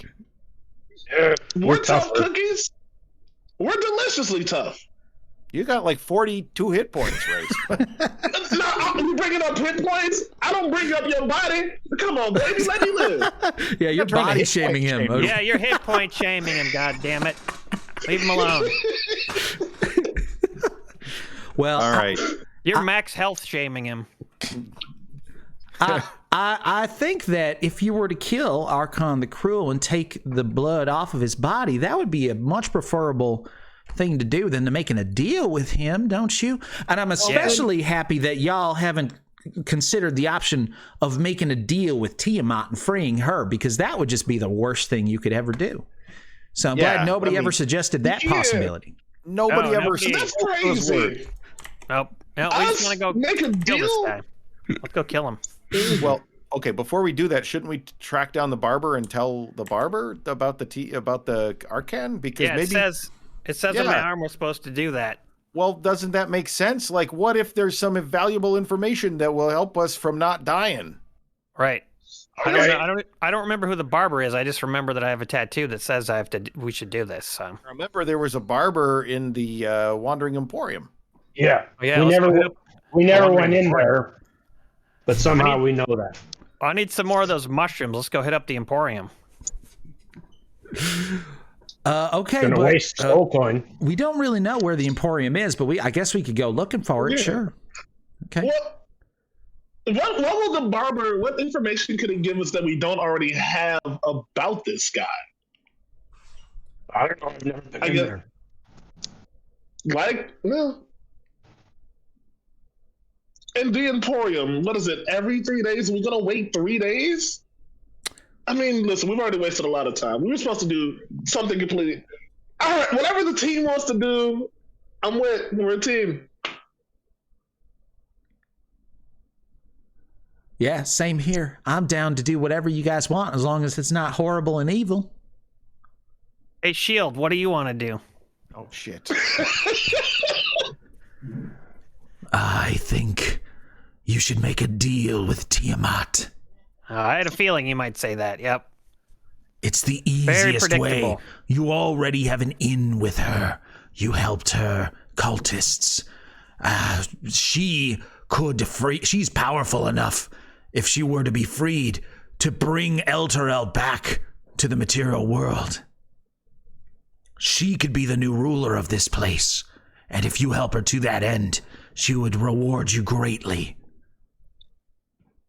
Yeah. That's that's always an option, like last ditch, I suppose. It would be the easiest way. Hey guys, my shield says we should just cut a deal with Tiamat and she'll raise Elturel back up and we'll be done. What do you think? Sounds pretty easy, huh? I think that goes against what I believe in my. Yeah, but it'll held... only take like 5 minutes. And then you could ask her to free me from this shield, this prison. Yeah, and then I'll free my shield and we can go have our mansion. I don't see a problem. Guys, You're assuming she's going to honor anything she says. That's true. we were just told by Lulu that she won't. So that means she would do whatever, and then we'd free her, and she'd turn us into little nubbins of burnt up whatever we were. Mm-hmm. Turn us into chickens, maybe. That's not true. Let's just go to that tower. She rewards those who give her power and who free her. What would be the point of killing you if you were valuable to her? Yeah, she wouldn't kill us. She'd reward us. That's what my shield thinks. But, if you guys... The shield is evil. Yeah, it's cool. I just thought, we should consider all the options. And know that there thanks for are... letting us know. Yeah, it's good that it's good for us to know that there are other options, We're not going to be valuable to her once we free her. That's true. I'm down to go to the tower. Can we stealth up to the tower? We don't know much about it, but what do we know about in this world? That's kind of our special power, ignorance. So you guys don't really know anything about this person, Arkhan the Cruel. You could make a history check. Allow everybody to make a history check. If somebody gets a really nice roll, maybe you will have heard some legends, some stories about Arkhan. Oh, come on. Big money. I believe! Oh! Whoa! Oh my gosh! Yeah. Okay. Yeah, I had decided the DC was going to be 20, which looking at Aaron's bonus actually wouldn't have been that hard for him to pass. But Dion, so Race has heard... He got a 23. He got a 23. Yeah, 23. So Race, you have heard songs about Arkhan. And these are songs that are, not very popular amongst the bard crowd. Because this one's a little bit like tragic.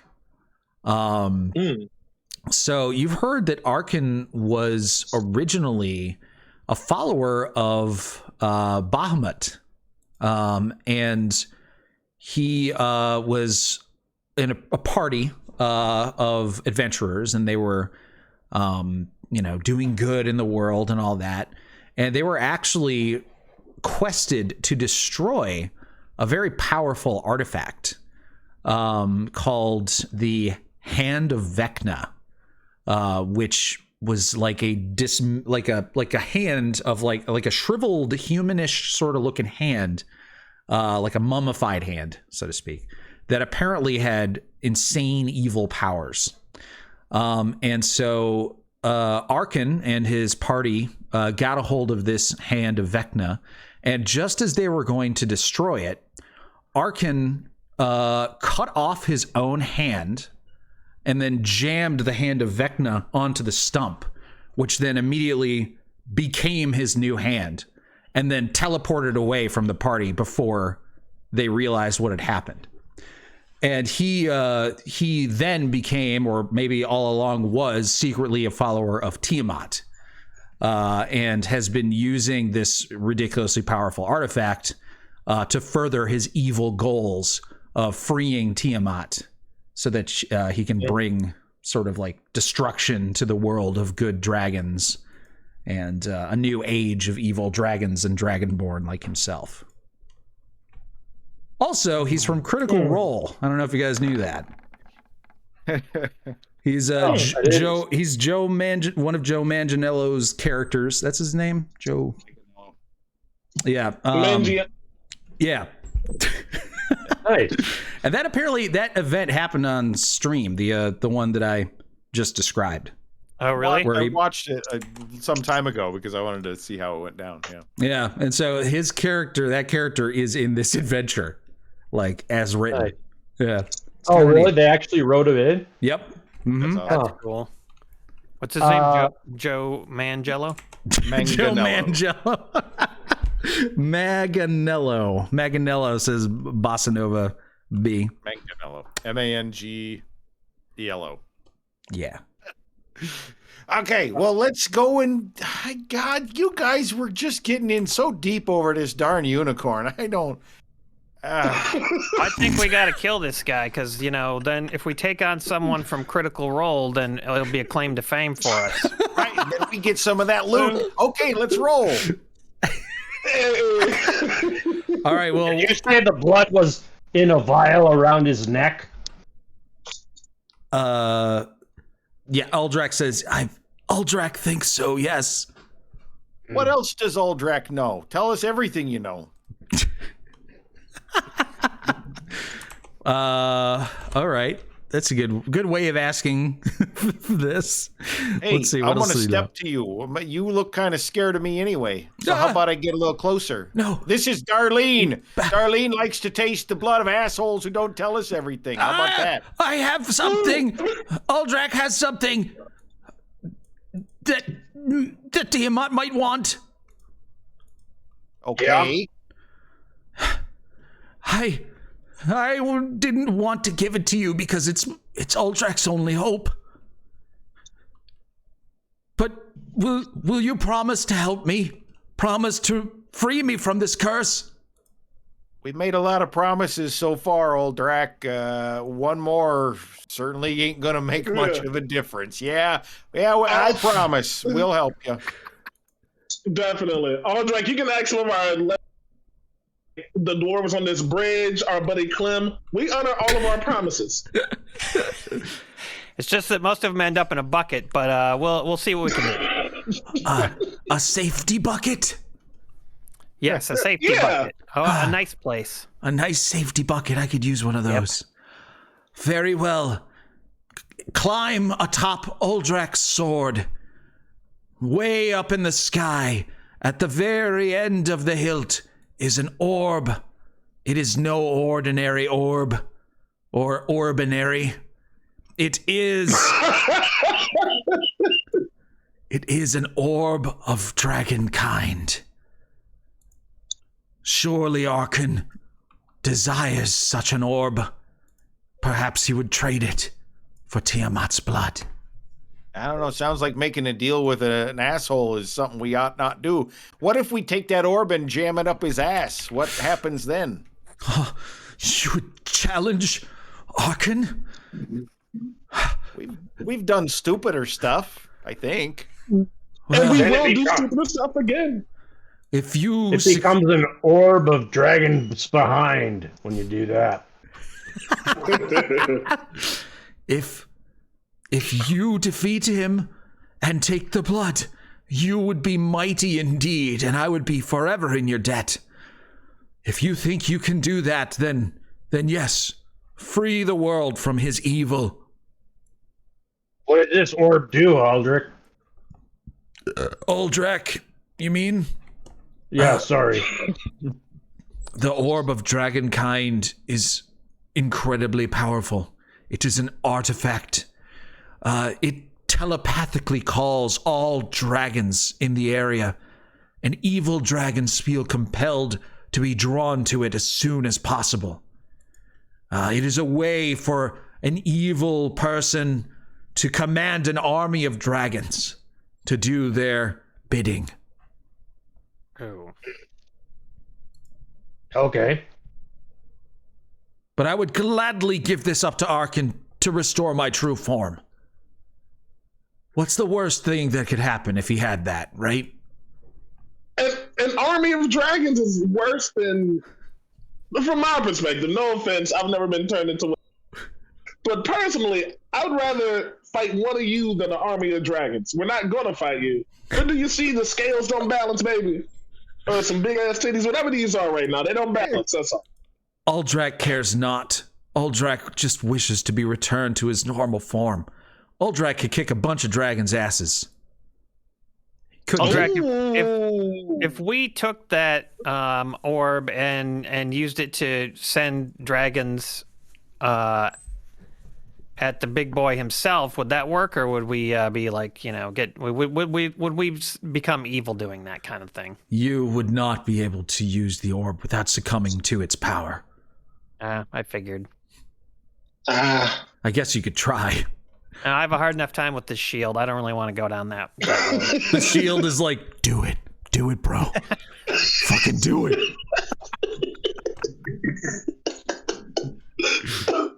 Well, they put me in future adventures if I do it. Only one way to find out, bro. Fucking do it. Divided the Betrayer is his final name. Okay. I'm climbing up the sword. Can I get my own black tower if I do it? Yeah, totally. It can be whatever color you want, bro. I have 2 black towers.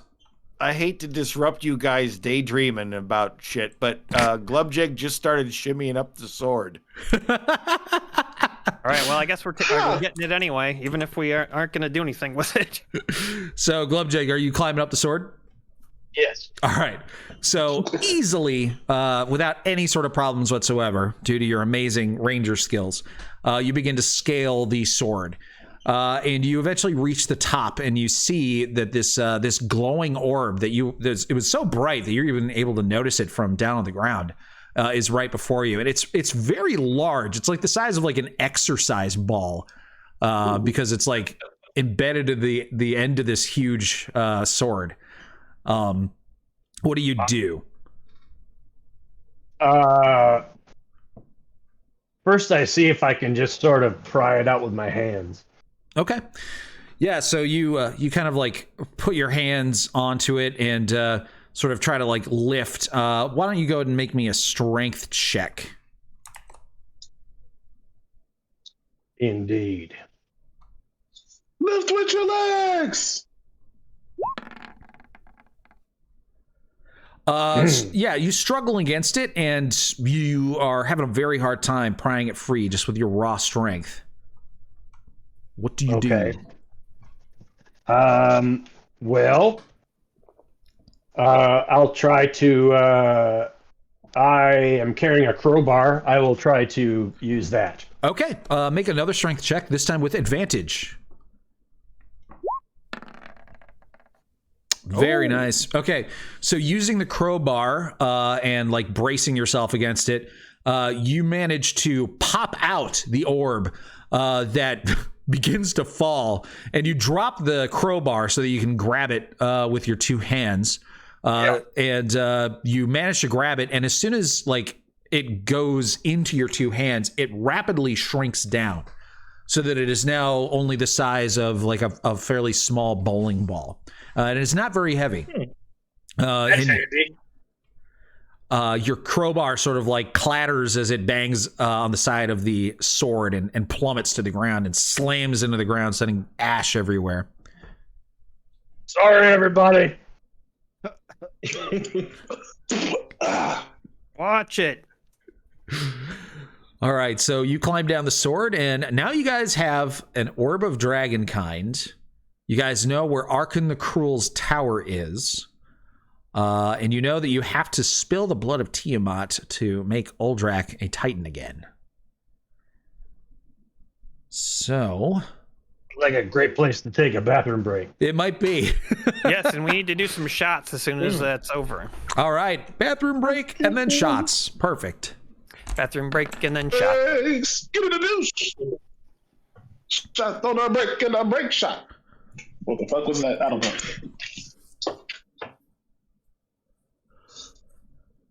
What's going on, folks? Silverhawk says the Glubjag Lebowski. Shut up, Donnie. Yeah, hi everybody, how's it going? It's pee break time here at Rated RPG, and then we're gonna have some shots from Chris Vale, and I have a special birthday shot that I'm doing from Great White Spark. Happy birthday, Aaron. It was my birthday, but we Yeah, didn't it have was. Rated RPG until now, so I'm doing my birthday shot now. You know what? Today is my mother's 78th birthday. I talked to her this morning. She's doing great.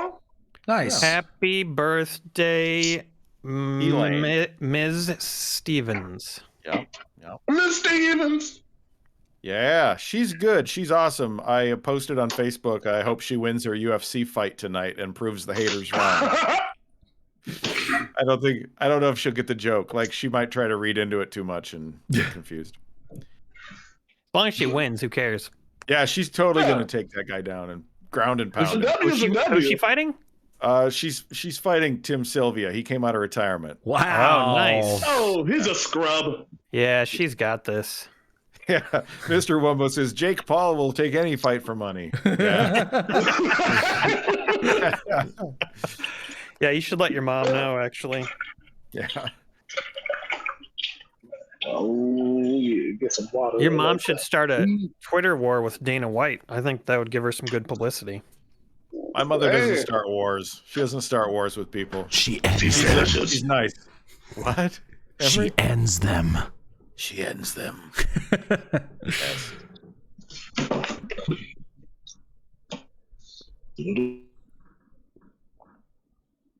Yeah, so far things are good. Viclaws asked, "How's the hip doing?" Hips are doing good. I just celebrated the 1 year anniversary of the second one, so both of them are okay.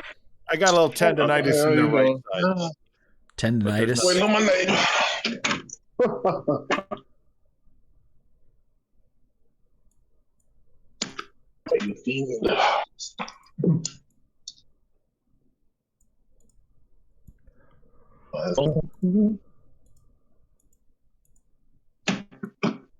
Oh yeah, I'm the dungeon master right now, so I can tell you all about the 3 kobolds in a trench coat.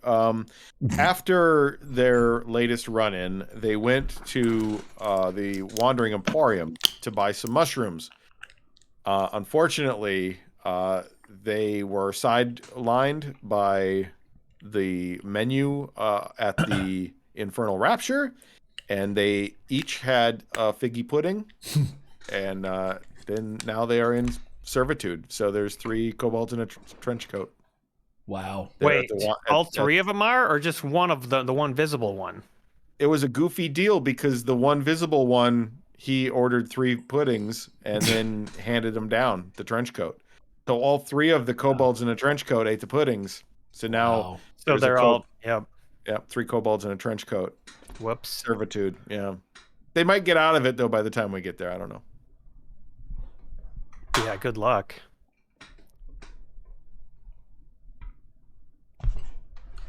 Be right back. Maybe if they find, an elven trench coat, be easier for them to get out of there, steal out. Apparently I can infuse, I'm not entirely clear about this. I just was reading online a little bit ago about I might be able to infuse my armor with the charm of like an elven cloak. So I could stealth my armor. Could you infuse your armor with the Orb of Dragon kind? I don't know. I'm kind of unclear like how this whole thing works.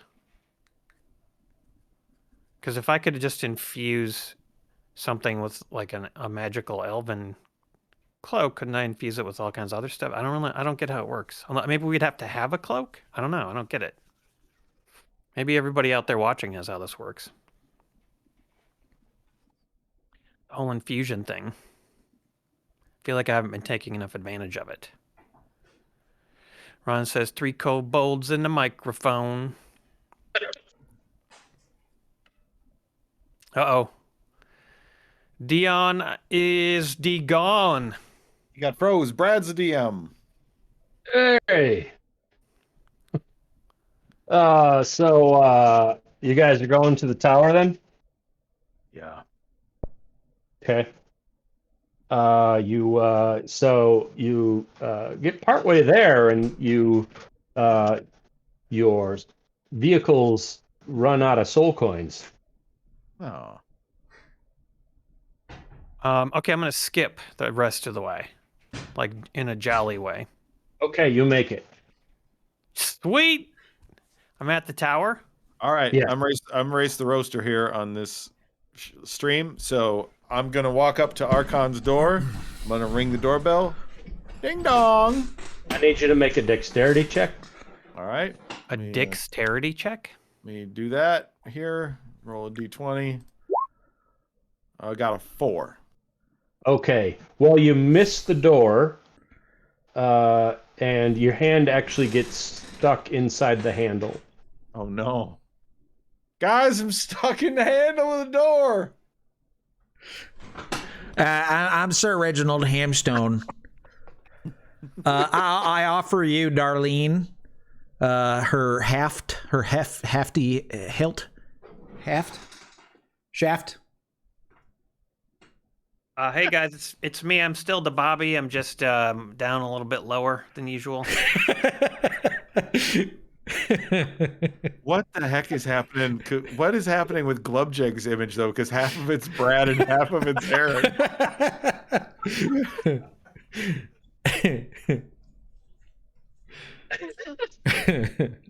Oh. Well, Dion just disappeared. Yeah, man. He froze up, so he had to restart. And you know how that all goes. Yep. Well, I'm ordering a dungeon pizza. Oh, man. I should order a pizza. I mean, I shouldn't order a pizza. A doctor would say. A doctor would tell me, well, a man of your age and body type, and you shouldn't have that. Instead, have this oatmeal. You should switch to Dr. Moley. Yeah, was your doctor maximum hit point shaming you? Yeah. And then I went to Dr. Mullen, and he was like, You can eat whatever you want. Just go ahead and put it in there. Doesn't even matter which end. As long as you chase it with a pill. I got out of pills. Oh, yeah? Really? Yeah. I changed my name to Dr. Money. Now I'm all about the Bitcoins and the NFTs. Okay. All you had to do is change one letter. That's convenient. Dr. Money. Dion's back! Yay! we were just running out of bits. Dion's back? Yes. Yep. Oh, yeah, you didn't know? Guess We All right, haven't who's seen us in the guys. same place. Everybody get your shots out because Chris says, cheers, brigade, drink all because you can. Woo! Is this a good shot or not a good? This sounds like This a is good a shot. good shot. This is a very celebratory sort of thing. Yes! Although I'm still going to drink mine out of this toilet. Yes. I'm going to drink Old Camp Peach Pecan Whiskey. Old camp. Peach Old pecan. Camp Peach Can Pecan I see Whiskey. the label for that, Jason? Yeah. Sounds good, man. Oh, okay. It's not as like bottom shelf as I thought it was going to be. You can tell by Yeah, just I don't looking know. at the label whether it's bottom shelf. Oh, yeah, for sure. I'm going to drink some briny gold shipwreck special bourbon. Nice. Sailor Jerry, because that's all I had Did you get- available. Cheers. Did you get that from Jess? Oh, yes. Yes, I did. I got one from him too. What are you drinking out of, Dion? It's a measuring cup. I was looking for a shot glass, and I'm not going to fucking clean one, so here we are. Fair enough. All right. Drink them if you got them. Cheers, Chris. Cheers, Chris! Cheers, Chris. Cheers. Wow, that has a lot of spice. Woo. It's fun. What are you going to do? Whiskey. Oh, yeah. That is pretty good. And Great White Spark wanted me to drink a birthday shot. Great White Spark, is there anything special? Anything else you wanted? I forgot. If you wanted anything else with this, or if it's just whatever, I drink it. I enjoy it. Forgot what you wanted for the birthday shot. I'm gonna drink it. I'm actually gonna. I don't know that I got a full shot of this. This is actually really good. Ooh. Yeah. It's flavored whiskey, so it's like 70 proof. Yeah. It's not very Oh, potent. bourbon was good. Peach pecan. That sounds Actually awesome. good, huh? That sounds interesting. Anything pecan flavored is fucking delicious, man. Well, Facts. the peach is in there. The whiskey's not bad. Nice. Yeah, I mean it's good. It's good. Oh, Great White Spark said, "Happy belated birthday, Aaron. You can do the table if you want, but it's up to you." Yeah, I just drank it. So let's assume I rolled a natural 20. What if I? Let's just see if I do. Well, no, it was a 10, but Well. thanks, Great White Spark. You said you could do whatever you want, so. Yeah, I appreciate that. It was a natural 10, though. It was totally natural. Nothing unnatural about it. Very positive and a good-hearted 10. It would never make a deal with Tiamat. Let me tell you, that 10, No. the best 10 you're ever gonna find. Just so you guys know, there are like a number of ways to actually do the final part of this adventure. There's a lot of different things you can do, and so like some parties are fine with making deals with Tiamat. There's other powerful creatures in hell that could help you out too. So you don't feel like you're not supposed to feel like you're like railroaded towards a specific kind of ending. It is it's different because you have a paladin now in your group who worships horror. So it's going to be hard to convince him to do anything. Yeah, bad. Jason's characters have been holding us back. Yeah, you should die. That's not true. That's not true. You know what? As a Oath of Vengeance paladin, I oftentimes will negotiate my own morality in order to defeat the greater evil, and the greater evil here really is still saving Elturel. I probably wouldn't want to, make a deal with Tiamat, but I'll go try to kill Arkhan or whatever we're gonna do with him. Yeah, I think we should do that. Maybe Race can seduce him, and then steal the necklace while he's having the coitus. Man, that's actually true. I think that a Vengeance Paladin, they would prioritize whatever it is they are sworn vengeance against, versus like making deals with things. Like a Vengeance Paladin theoretically would be okay with doing something as ridiculous as freeing Tiamat, even guaranteed that he would get whatever his goals are. Yeah, because Tiamat's a demon. I don't like demons, but devils, fiends and undead, that's my bag. Yeah. Yeah, I hate him too. So yeah, you guys got a lot of options here. So we're back, and we're gonna keep on keeping on with this adventure. You guys have met with Uldrak, who is a former Titan who has been cursed by Tiamat, the mother of evil dragons, demon lord, god of chaotic evil. She cursed him to be a tiny little spine devil who has sort of gone a little bit crazy talking to himself over the hundreds of years that he's been turned into this thing. But you managed to find out what his story was and realize that in order for his curse to be broken, for him to turn back into his original form, he has to spill the blood of Tiamat. That will break the curse. And you guys learned that there is a follower of Tiamat, Arkhan the Cruel, a very evil, very powerful individual who wields the hand of Vecna, an evil artifact. And this Arkhan the Cruel person has a tower, and around his neck, he carries a vial of Tiamat's blood. So armed with that knowledge, plus knowing where the tower is, plus now you have an orb of dragonkind, which could potentially be used to barter with Arkhan the Cruel.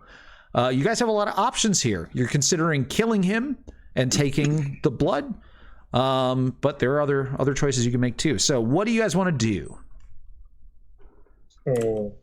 I say go to the tower. Let's kick it to the tower.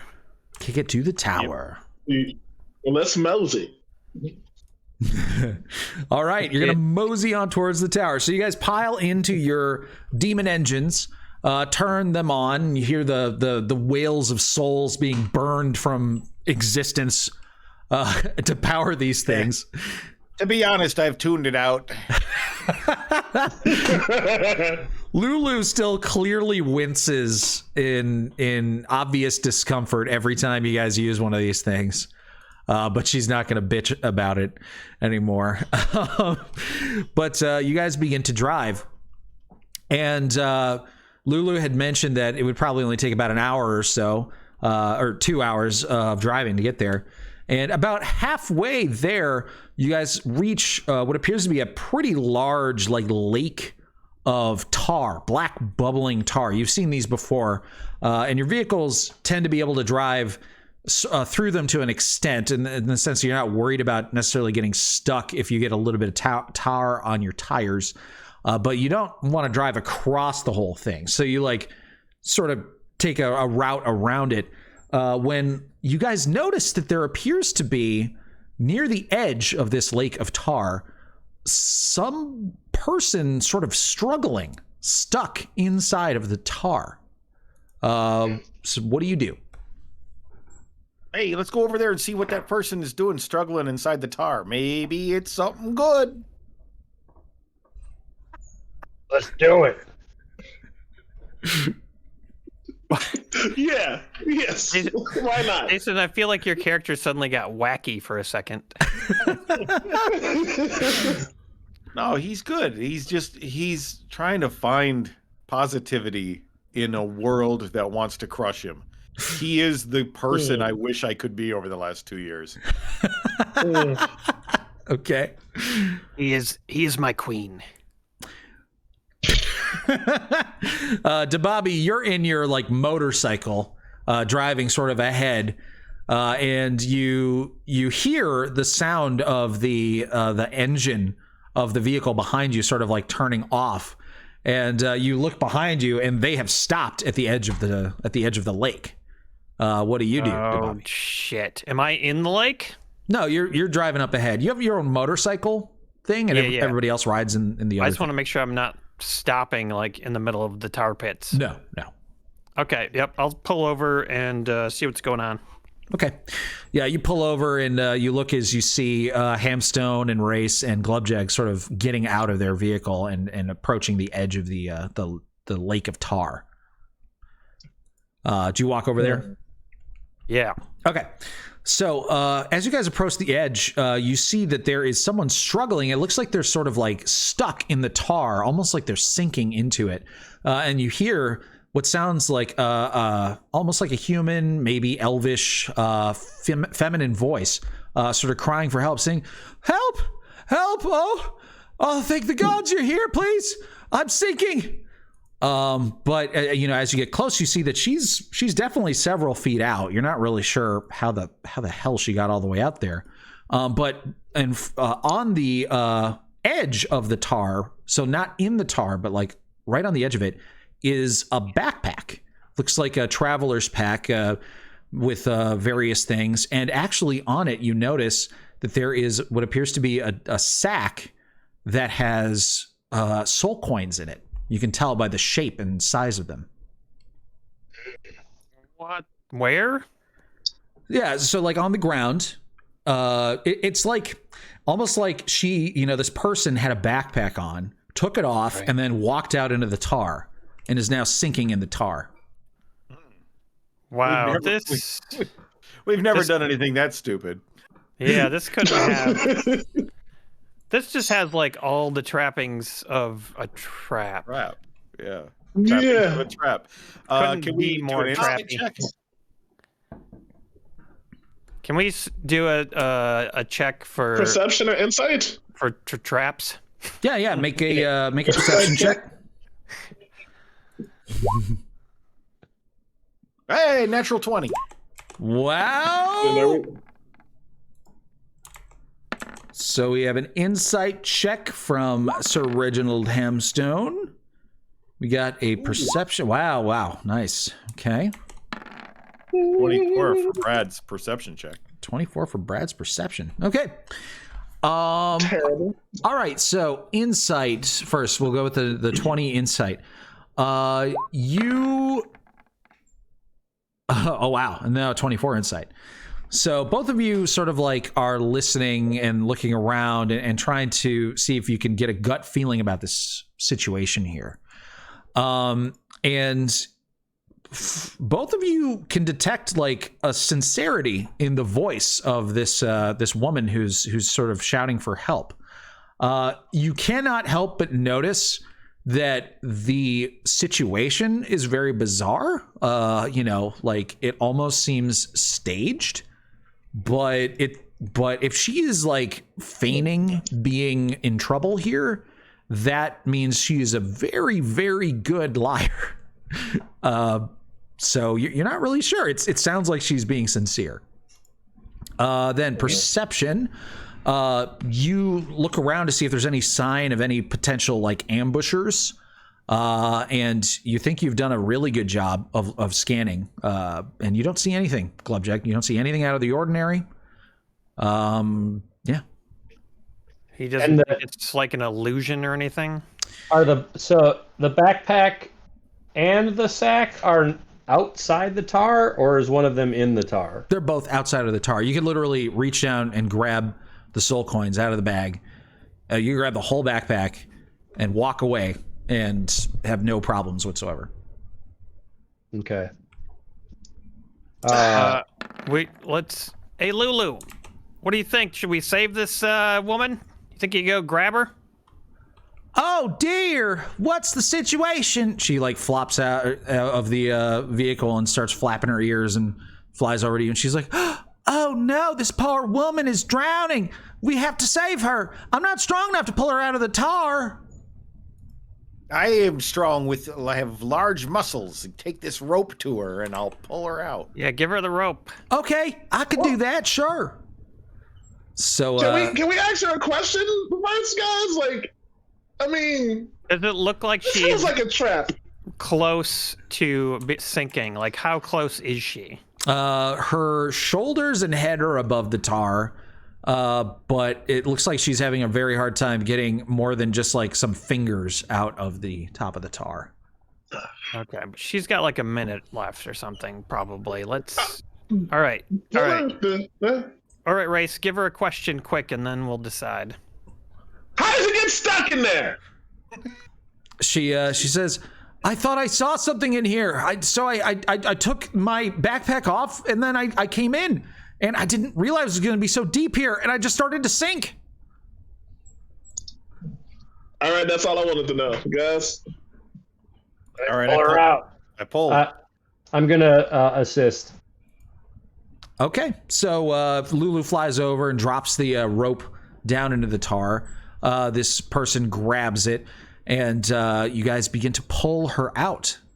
And you're not going to need to make any sort of checks. Just with your combined strength, you are able to pull her out and free from it.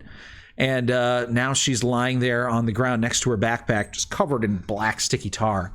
And she's like, oh, thank the gods. Thank you so much for saving me. I don't know what would have happened if you hadn't come along. What are you even doing over here? I was looking for. I've heard there was a tower around here. I was looking for it. Some evil person was going to stop them. Try to stop them. See if I can. Do you guys know anything about this tower in the area? Yeah, Arkhan the Cruel. We're headed there now. Yes. Oh, okay. Well, why? What purpose? Well, because I look over at Reginald looks over at DeBobby's face and sees DeBobby just like shaking his head like, you idiot. We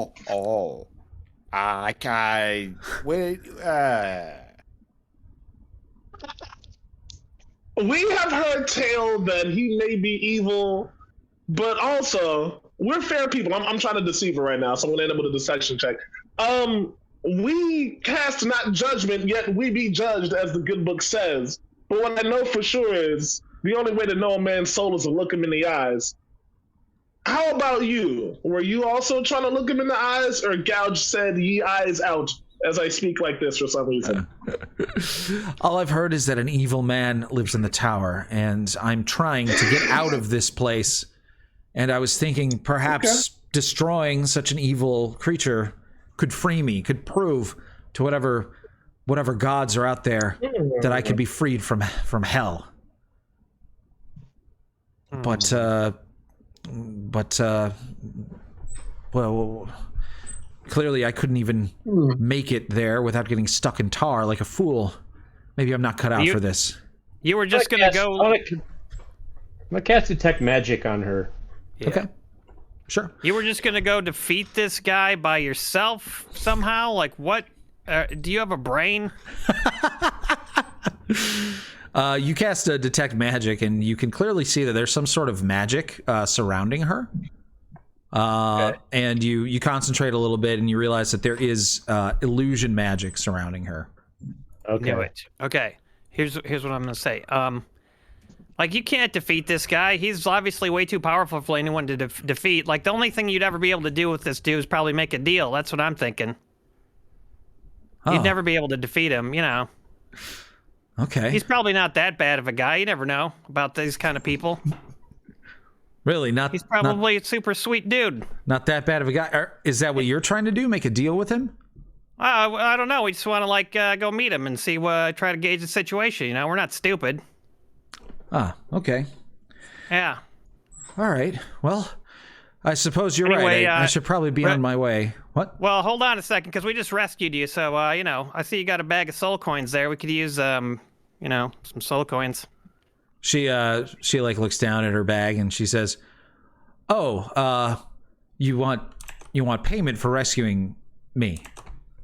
Well, it's like, you know, favor for a favor. It's not really payment. Right. Okay. A favor for a favor.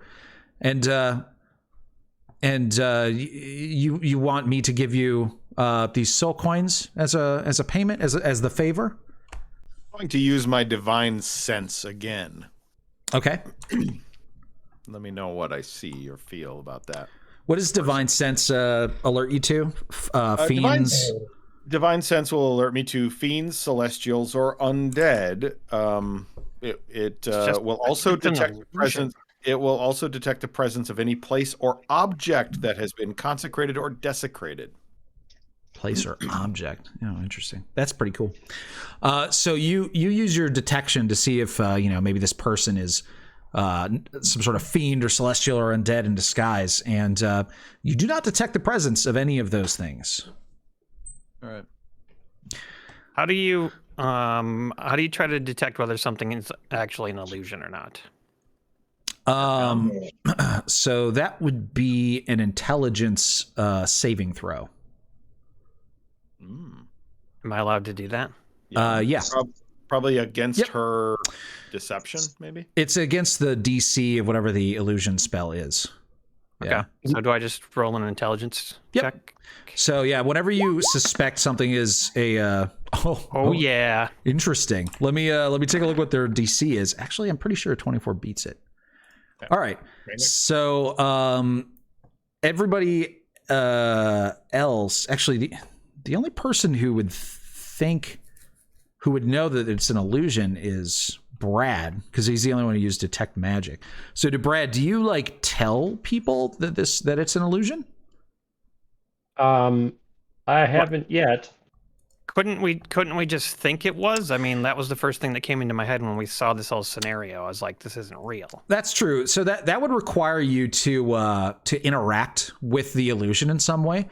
So you would have to do something like, put your hand on her or like do something to sort of like all right, so I just put my hand out and I'm like, hey, I'm DeBobby, nice to meet you. Okay, so you think that this may be an illusion, and you try to test the illusion, and sort of to your astonishment, you notice that there is something like very large and golden in front of you. And it's taking up like your entire vision. And you actually have to step back for a moment, and you realize that there is a massive golden dragon standing in front of you. All of us do, or just me? You're the only one who notices this. Holy shit. Right. Do I notice Bobby's reaction? Bobby, you can make a deception check to try to keep your cool Keep my shit together in this scenario. Yeah. All right, so that's going to go off of passive insight. So people's insight. Anybody have a plus 5 to their insight or higher? No. I have a +6. +6. Okay. So yeah, Glubjag, you immediately notice that there's something off about Dababi's disposition as he sort of introduces himself to this person. Okay. But anyways, she says, so this is the favor you wish? These soul coins? No, I mean, we don't really need any soul coins or anything. It's just, we're fine. It's really nice to meet you. It's nice to meet people out here that, you know, are fun-loving. Wait. No, we're good. We're actually good. We're gonna head on our way. We're gonna go kick the shit out of the dude in the tower. I'm gonna put my hand on her shoulder and ask if she's okay. You can make an intelligence saving throw. Can I make it wisdom? No, unfortunately. Illusions are intelligence. Yeah, she feels real under your hands, and you know, her skin feels warm to the touch, and she smiles at you and says, no, I think I'm okay. I think I just need to be cleaned off a little bit, but I'll be fine.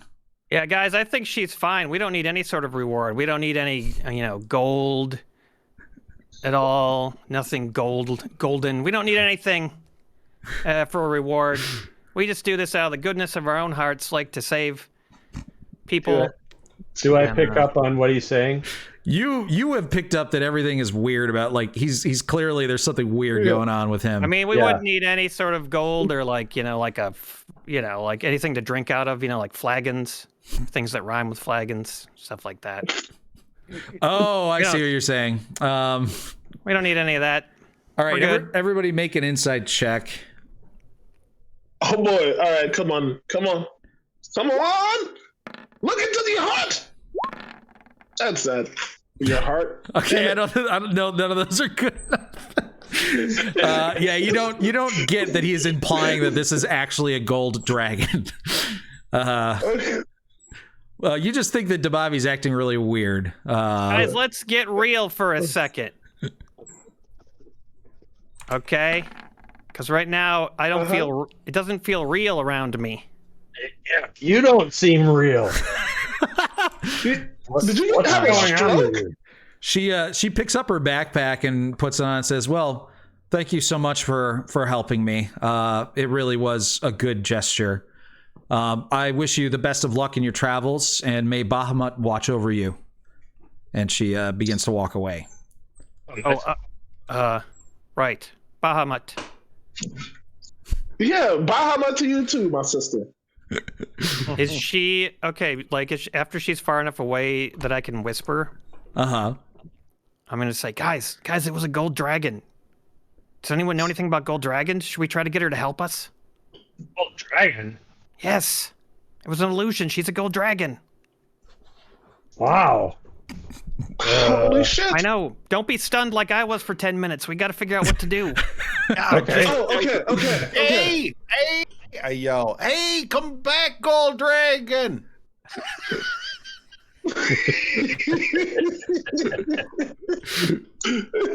She's gone. Fuck. Well, we didn't die.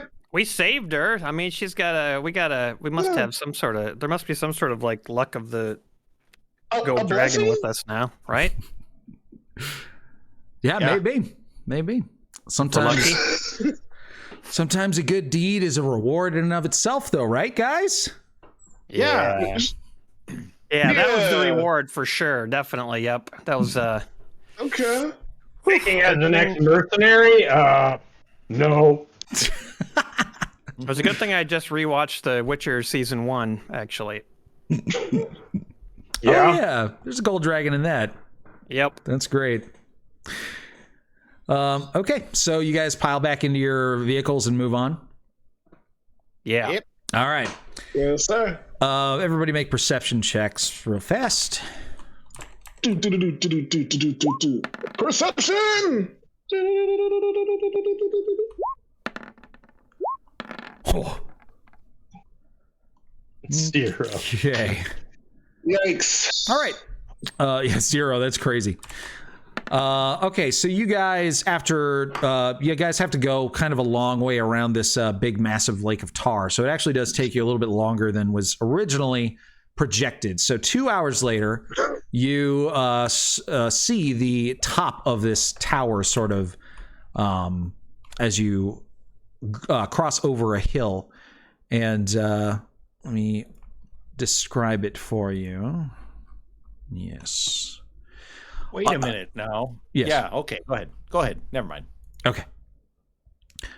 A dark tower looms on the horizon, its black spire rising hundreds of feet, its ramparts bristling with charred skulls mounted on iron spikes. The tower's apex splits into 5 narrower spires that jab at the sky like clawed fingers. Circling above the tower's peak is a great white dragon stained with ash and soot. As you get closer to the tower, you notice figures shuffling atop its ramparts, undead guards in various states of decay. I don't like that. Well, damn. Well, damn. So you guys park a respectable distance away, noticing that there are what appear to be sort of like cannons or something that are also on the top of the tower. Wanting to not be in range of those, you park a little far away and begin to walk the rest of the distance on foot. Is there anything you want to do before you reach the tower? Well, I should probably explain to these guys that I did see a gold dragon. I thought you already did that. I kind of did, but they seemed like they didn't understand. I can't imagine it. I'm sorry. Okay. Yeah. You think no, it's going to help us here? Yeah, well, maybe it'll, maybe that would have been okay, well, here's my question to you, Emery, as the DM. If we'd been like an evil party, would that gold dragon have just kicked the living shit out of us, or? No, I mean, it's just a test or something? Evil dragon wouldn't just kill you for no reason, or right. A good dragon wouldn't just kill you for no reason. It was just a fun time test. What does that orb of dragonkind do? Can we call that dragon? Can we call the white dragon down and make the white dragon our bitch? What? Well, you could attempt to tune to the orb of dragonkind to find out. Takes a long rest or something to do that, doesn't it? It's a short rest. Wouldn't it make us evil, though? Uldrax said that you wouldn't be able to exert your will over it, but... What if we just wanted to control one dragon? Just... Is an artifact that controls evil dragon evil? But not all dragons are evil. Right. True. But I mean, you could control evil dragons to neutralize them. Yeah, that's true. Yeah, possible.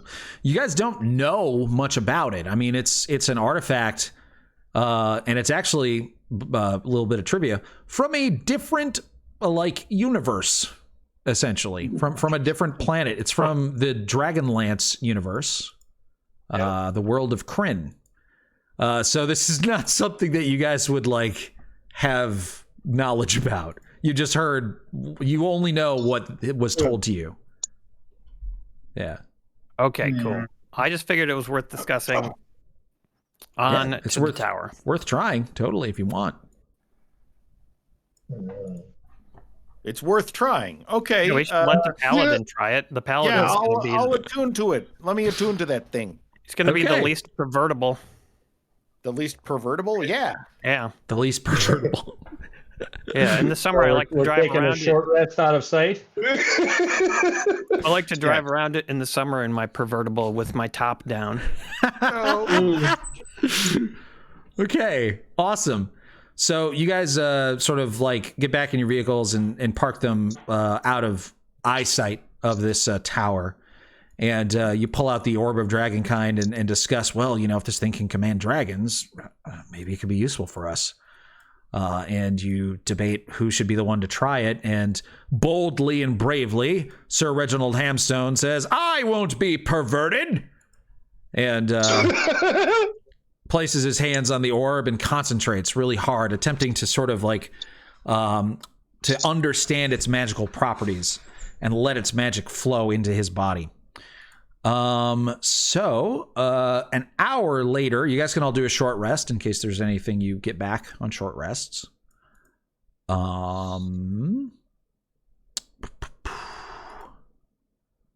You are now attuned to it.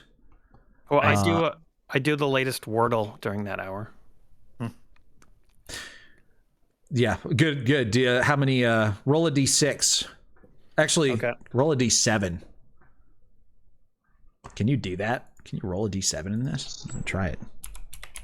I'm gonna try it. This won't be yours. It's just mine. I Wait, wonder what it would look like. D7. I can't roll a D7. Can I? Yeah, you can. I rolled a D6. Why didn't you roll a d7? I don't understand how you do that. Just type /roll space 1d7. This is so pointless. Why are we doing this? Oh, I see it. Just take my D6 plus 1. How's that sound? Oh, okay. Well, then you can't get it in one try. All right.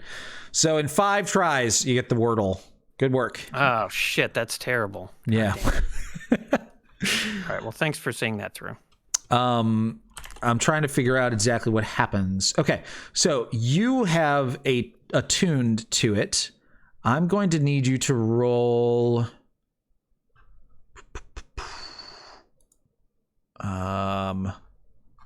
Shoot, I don't own the Dungeon Master's Guide. Whoops. Emery's not really our DM, folks. He's just this dude. You need me to It's look an something illusion. up? He's a dragon, actually. He's actually a gold dragon. I'm gonna get my fucking hardcover Dungeon Master's Guide because I guess I don't own it in Roll20. You can't look up Orb of Dragonkind? I can't look up the artifact properties. I Oh, can. damn. I can look at it right now. Ooh, flex! Yeah, Flex on him. Wait, you can see the artifact properties in Roll20? yeah. What? Why can't I? That's so weird. I don't know, man. You approach the screaming Emery in the tar pit. He has a bag full of books. You search the books. There's no Dungeon Master's Guide. This Emery is no thinks- Dungeon Master. Emery sinks slowly beneath the tar.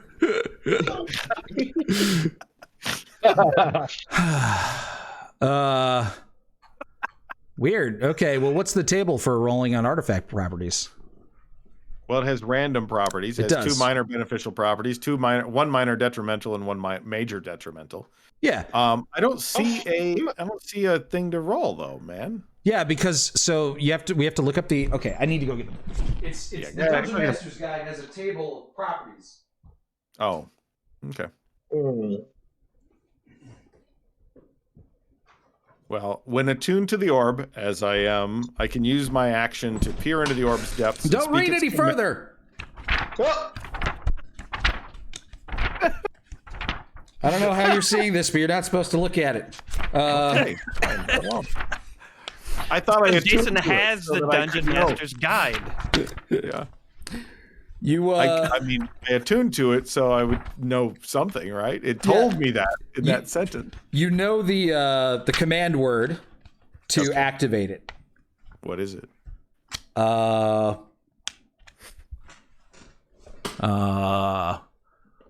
Draggery do. Nice. Okay. Roll. Emery pops up from beneath the tar and says, "Draggery do," and then sinks again. Okay, so you got minor beneficial properties, 2 of them. Roll D100 twice. Here we go. Oh, come on, First come one on.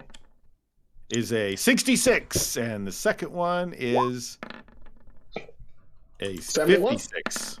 56 and a 66, yeah. Okay. So, while attuned to it, you can use an action to cast one first-level spell chosen by me. After you cast the spell, roll a d6.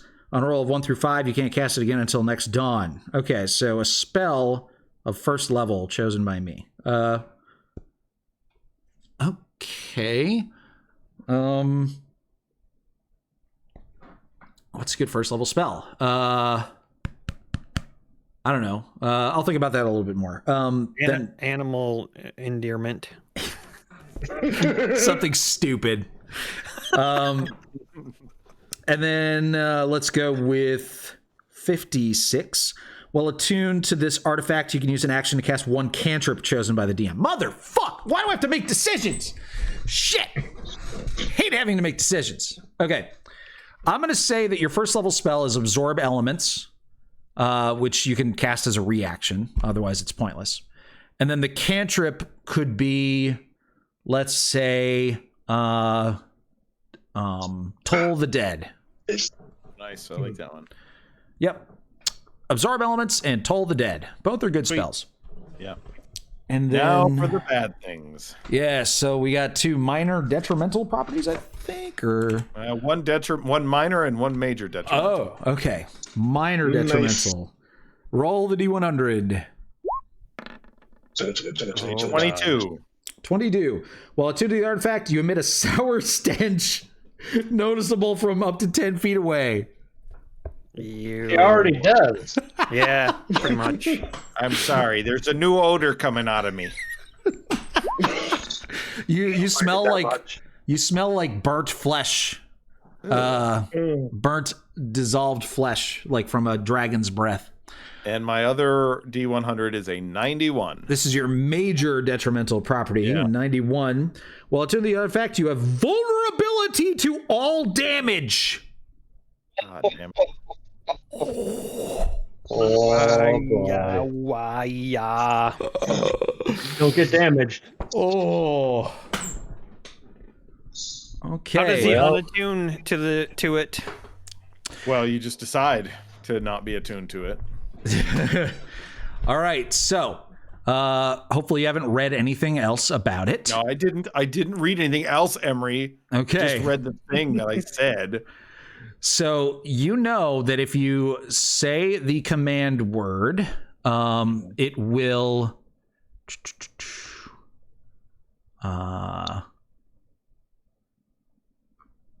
What does actually saying the command word do? I didn't actually think that you guys would attune to this thing, so I didn't really read anything about it.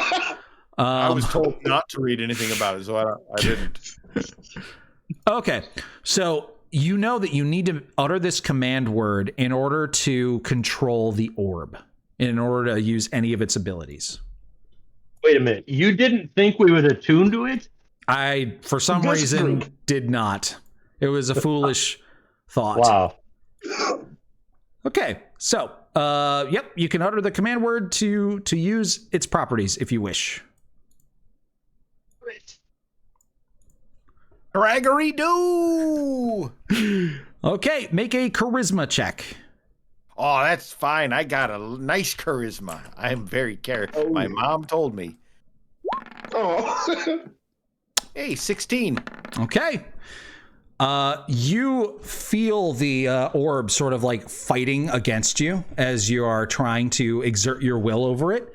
And it is a tough battle. You are remembering, your life growing up, being a kid, eating cheese, farting, like all the stuff that you did as a human. And those memories are threatening to be replaced with different ones, like ones of you emerging from your egg and devouring living creatures, hungrily as your first act in the world, and breathing acid out of your mouth and cones of gas. And you're just like, wait, that's not me. That's not who I am. I'm Reginald Hamstone, and this orb is commanded now by me. And you suddenly push all of those dragon memories out of your mind and realize that yes, you are in charge of this orb, not the other way around. Nice. Yeah. We knew you could do it. Oh, Hey, Reginald, you're sweating. What's going on? I haven't sweat this much since that time I ate that whole half a hog. I don't know. Great White Spark says, "Well, Reginald's not even going to live long enough to get a sticker." If you had rolled much lower than that 16, the rest of today would go very, very differently, I think. You can go ahead and read the rest of it, except for probably don't read destroying an orb, because that's not supposed to be something that you know by tuning to it. Okay. Reginald, what's the deal? Go with that orb. What can you do? Well, I can cast absorb elements and toll the dead. That's good. I can also, it's got 7 charges and regains 1d4 plus 3 expended charges at dawn every day. And then as long as I control the orb, and I do, I can expend 1 or more charges to cast spells with a DC of 18. I got Cure Wounds, 5th level version of that. I got Daylight. I got Death Ward, which Death Ward is like I can give it a creature some protection from death, which I might want to do for myself. I am so fucked, guys. This thing makes me vulnerable to everything. Oh, geez. We didn't think this through. We got really deep in, but, in for a penny, in for a pound. The good news is, Reginald, if you survive, they're going to add you to the next adventure. Hey, that's a great idea. I don't know what you're talking about. Anyway. Me neither. So, so I can, so there's some feelings apparently that I got about this orb that's pretty bad. But anyway, I can also do scrying, and I can cast detect magic without using any charges. Oh, I can also call dragons. I can use the artifact to call dragons within 40 miles. Evil dragons like that white one up there circling probably would feel compelled to come to me as soon as possible. But unfortunately, it could be real angry at me for trying to compel it against its will. So that could suck. And then also, I can't use it for more than I have to use it an hour after that. Anyway, so that's all I know. Well, it's like when I was telling my soldiers at the siege of Castle Barnyard, using this particular catapult will probably chop your hand off, but look at how much damage it will do to the castle. Yeah. It's kind of like that, Yeah. It's a double-edged sword or a double-edged catapult launcher. All right. Well, now you have attuned to the orb. You know that you can unattune from it if you wish. You defeated its mental control, so you are able to unattune if you don't want to be vulnerable to all damage, for example. You know what? That's, I kind of want to unattune to it. But now that they know that... Also, guys, if one of you tried to attune to this thing, you might collapse under its great mental load, and that could be bad, I think. But... you have to make another check if he wants to reattune to it? Every time you try to use its command word, if you succeed, then you are not under its control for as long as you remain attuned to it. So if he were to try to attune to it again, he would have to defeat it again. What if we need its ability with dragons at some point? Sure you want to unattune? Well, you make a very good point. Yeah, we might. Because you could unattune with it first time that you think you're about to, get stabbed up pretty good. All right. Fine. All Let's right. do it. This should throw a wrench in the DM's plans, so this should be good. I like this comment. I like the idea of a group of bugbears besieging a random barnyard they believe to be a castle / stronghold with siege engines. Yep. Yeah.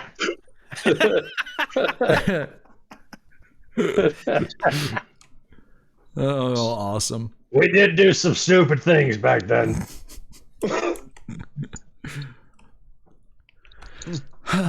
All right. Well. All right. So you guys are able to walk now to the tower if you wish. Okay. Okay. This is Jason's no one's gonna humbled. die today. He's so humbled because he lived. Did we see a door? Yeah, as you approach, you see that there is a large entrance door with steps leading up to it.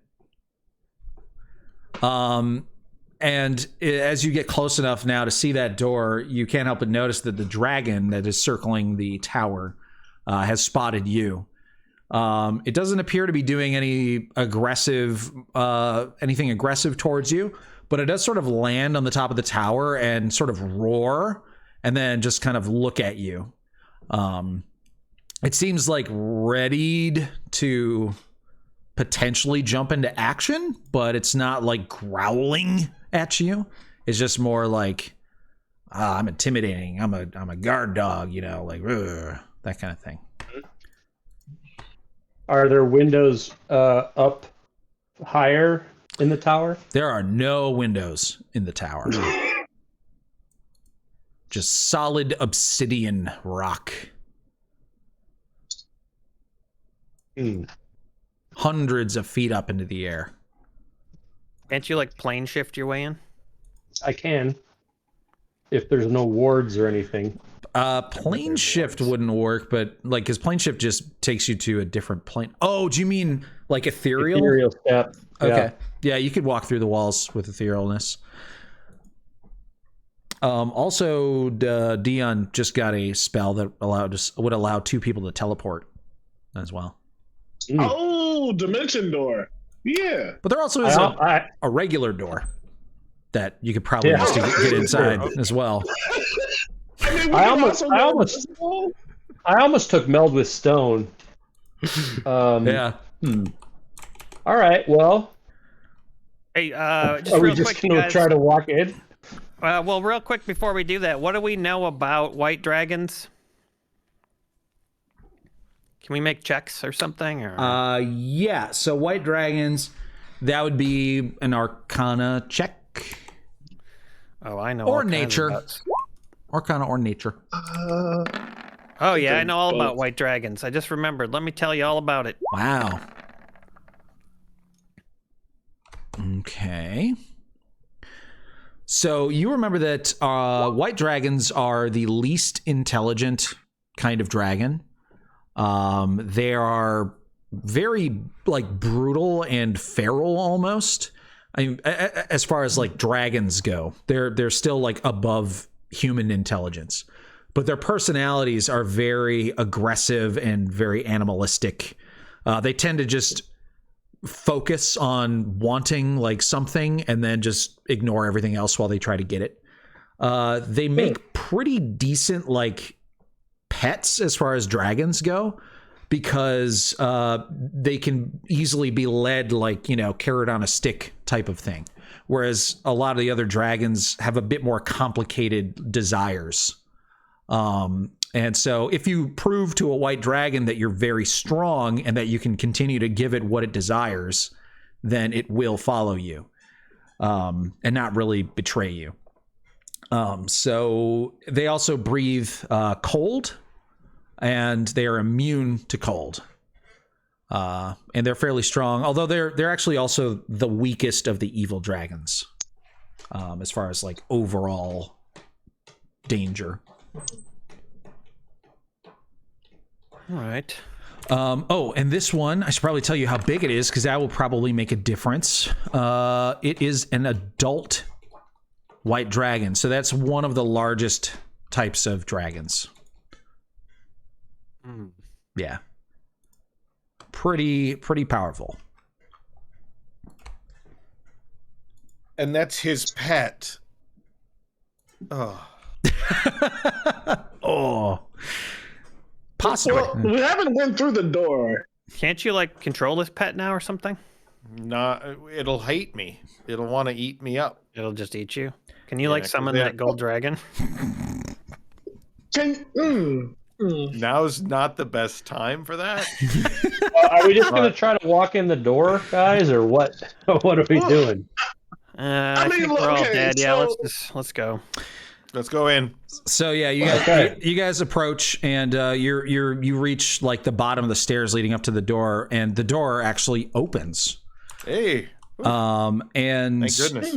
Yeah, and they're large double doors, and you see what appears to be 7 figures. 6 of them are sort of like hunched, wearing like ragged studded leather armor with like pale grotesque skin.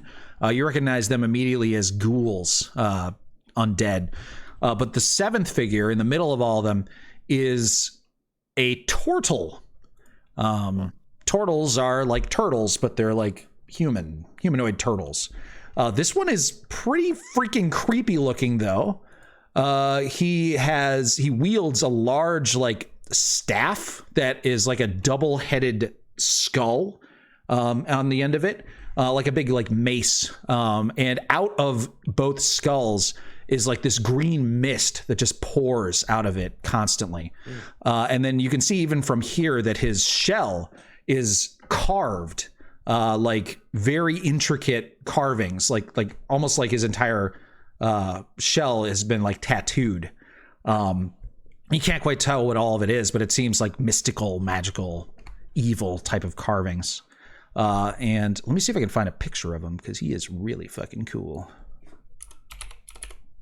Boulder, thanks for the 100 bits. Hey, bits.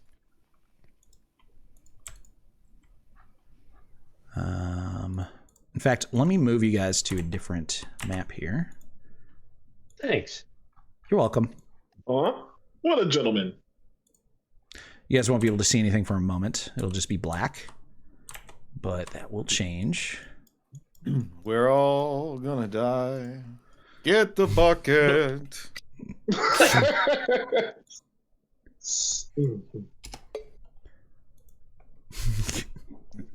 Is he easy to see, or is he all distorted? Oh, you son of a bitch. Distorted.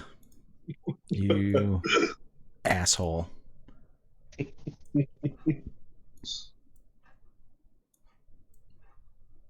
Ooh, shadows. He's got his mouth open and he's going ee ee ee ee.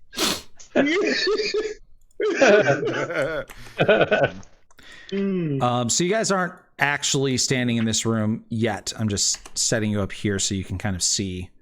Yeah. And we're looking at this through the open doorway. You guys are like at the bottom of the stairs leading towards this, which is the interior. So behind you, there's a closed door. On this map, but in reality, there is no closed door behind you. You're still outside.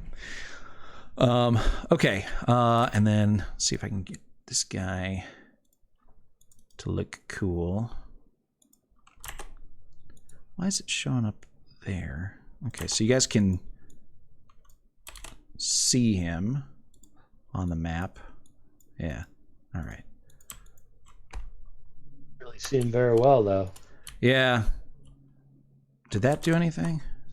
No. I know there's a way to like pull up his picture. Yeah, pull up his picture and force you guys to see it. Anybody remember? There it is. Okay. You can kind of see him, his face there. He's a snapping turtle. You can also look at the thumbnail of today's episode to see what he looks like, because he's in the thumbnail. Which means he's important, I guess. I guess so. All right. So he and his 6 ghouls approach you guys, and they stop about 30 feet away, still standing near the top of the stairs. And the turtle opens its mouth and croaks at you and says, Halt! Who dares approach Arkhan the Cruel's tower? We have a massage appointment with him.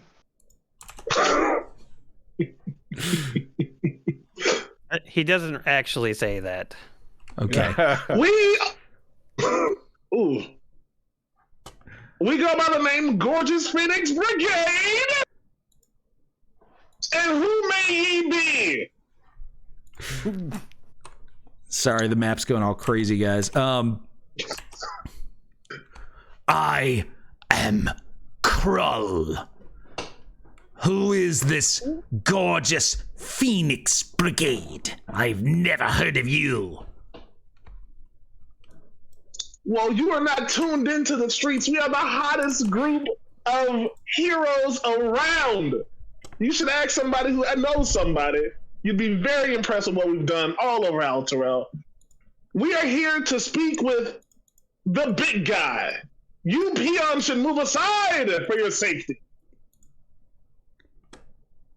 I can use your Oh, intimidation shit. check. You're intimidating him? Okay. Yeah. Oh, hey, that shit. Okay. All right. Here we go.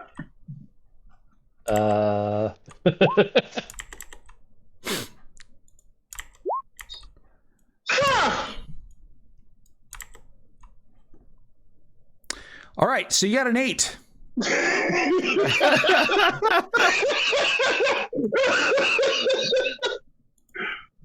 Okay. He sort of like chuckles. You are jesters, aren't you? Well, Lord Arkhan has no need of your services. Now, leave before I make you food for the ghouls.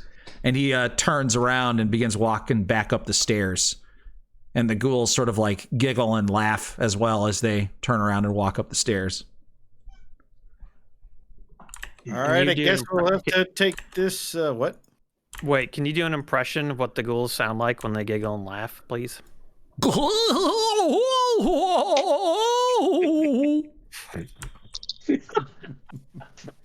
All right.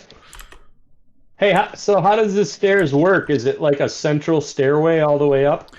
No, central stairway? Yeah.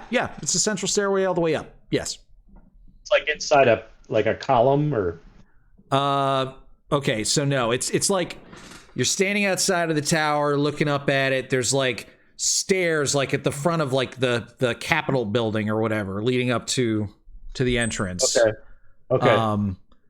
And they were about like halfway down the stairs and you guys were like all the way at the bottom of the stairs. Like kind of he was shouting down at you guys. So we're not actually in the tower yet? No, I just don't have a map for the outside of the tower. I just have the inside. Okay. So Okay. But so it's like rock. It's like Rocky. Yeah. And he doesn't seem to be intimidated by you guys at all. My bluff failed horribly. Guys, should we tell him that we have that, that thing? The Orb of Dragonkind? Yeah. Well, that's going to be our best bet to survive this whole shit show, isn't it? I mean, it's either that or fight through this entire tower's worth of monsters. That sounds fun. Should do All that. right, well, tell him that if he wants an Orb of Dragonkind to talk to us. Krull stops immediately, and so do all the ghouls. And they turn around and look down at you, and Krull says, Wait, I think I misheard you. Did you say an Orb of Dragonkind? Yeah. Well, you know what I'm talking about then. That's good. Go get Arkhan. Go get him. Arkhan is not here, but you can talk to me. Come. Yeah, but you don't. No, I'm not going anywhere. You can't give us what we need. And if you don't give us what we need, then you ain't getting no Orb of Dragonkind neither. Well, I can take you to him. I thought you said he wasn't here. He's not. We will have to go somewhere else. Where is he? Well, he is at a holy place. All right. That's pretty vague, honestly. Yeah. We'll follow you. We will. Can we arrange like a neutral meeting ground? This. I will bring you to him at the monument to Tiamat. Then he will entertain your offer of this orb of dragonkind. That sounds better than dying right here. Did you say that out Stay in loud? our own vehicles, though. Oh, I don't say that out loud. I think it. Who has sent you to parley? Are you representatives of one of the archdevils? No, he told you we're the Gorgeous Phoenix Brigade. We sent ourselves. That name is meaningless to me.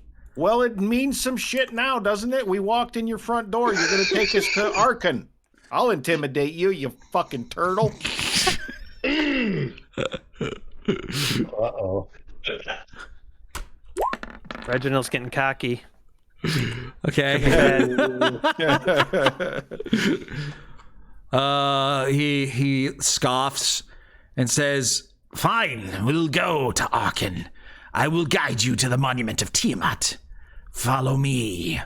and he continues down the stairs towards you guys. Is this a walking trip or a riding trip?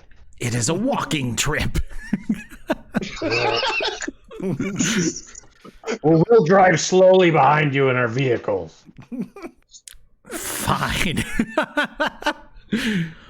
All right, so you guys head off towards the monument to Tiamat. Oh, sweet. Okay, cool. We're getting out of this tower. Yep. Is the All dragon staying there? Yeah, the big white dragon is definitely staying there. Okay, good. I like that. Okay. So, you guys travel slowly following this turtle who is walking. Yeah, I mean, this is pretty much exactly where I expected we'd be right now. You guys actually have to apply the escort mission. Yeah. You guys have to apply the brakes frequently because just your idling speed is too fast for the turtle. We're gonna slalom back and forth behind him. But eventually, after what feels like forever, you guys reach what appears to be the monument to Tiamat. A colossal dragon's skull leans against a mountainside, surrounded by bones the size of houses.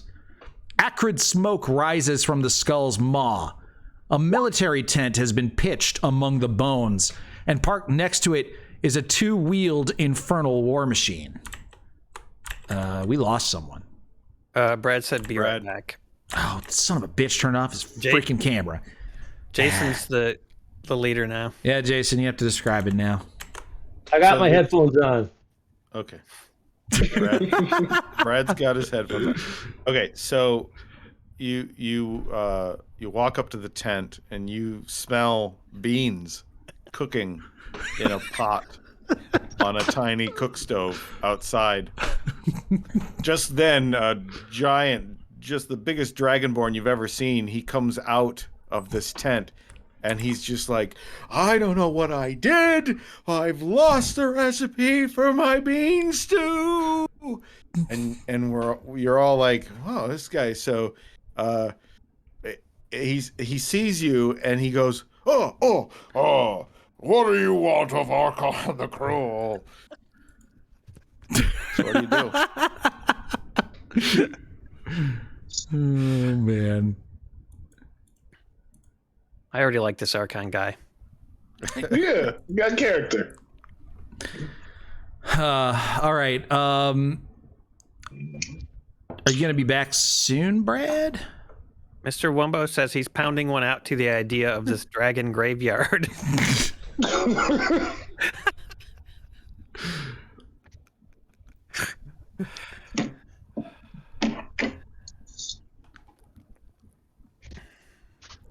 All right, well, I think we should visit with John Madden while we wait. Yeah, that's a good idea.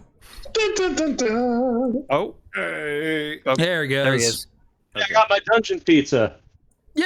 Oh, that's what's going on. What did you end up rolling? You didn't share it with anyone, did you? It was another really kind of benign one.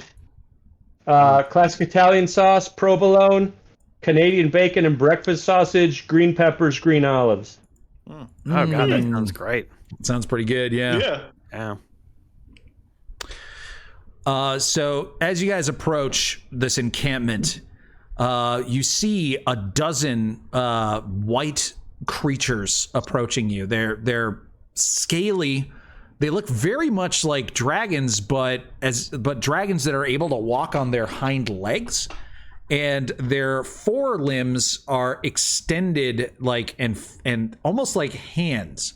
It's like a sort of midway evolution between like a dragonborn and a true dragon. They're freaking terrifying. They also like have like demonic features, like their claws are extra thin and long. Their wings, while draconic, also have a remarkably fiendish sort of bat-like look to them. They sound like those little lizards that run across the surface tension of water. Yeah. You guys can make religion checks to know what these things are. Oh, give me the Holy Ghost. Come on. Gotta use two hands. Come on. Whoops. Wow, a 6, a 9, and an 8. Ooh. And Brad gets. Wow. Sorry. Come on, Chaos Pizza. 8. Religion. He's gonna get a natural 20. I can feel it. He's got Natural it. 20. He deserves it. He deserves it. Ooh, wow. Nice. 2. Okay. You have no idea what these things are. But 12 of them approach you. They're all tall, towering over each of you. Except for maybe Clubjack. And they look ready to attack until they see Krull. And he lifts up his staff and says, "These are guests of Arkhan. They present an offering, a trade. Let us approach." And the creatures nod and sort of like back away, eyeing you guys with malice and hatred and barely contained violence as you guys pass them. And Krull leads you to a very large tent, which he pulls the flap open and enters into. And you guys follow in. And you see inside of this tent a few things. First of all, the largest dragonborn you've ever seen with a can of beans is... No, no, you see what must be Arkhan the Cruel. He is a large red-skinned dragonborn with in one hand he's wielding an axe, and in the other hand he's not wielding anything. Actually, sorry, he has a shield on one hand and an axe in the other. And the hand that is holding the axe is like clearly not a dragonborn's hand. It is rotting. It is green. It is actually larger than his hand, and you can actually see that whatever like corruption of the flesh on this hand has been creeping up his arm. You heard from Race's story that he chopped his hand off like at the wrist, but this like corrupted flesh has already reached beyond his elbow, and it seems to be spreading across his whole body slowly. And he is standing there, and next to him is a bestial creature with the head of a lion, and wings of a bat covered in spines. You guys can make nature checks to know what this is. Nature.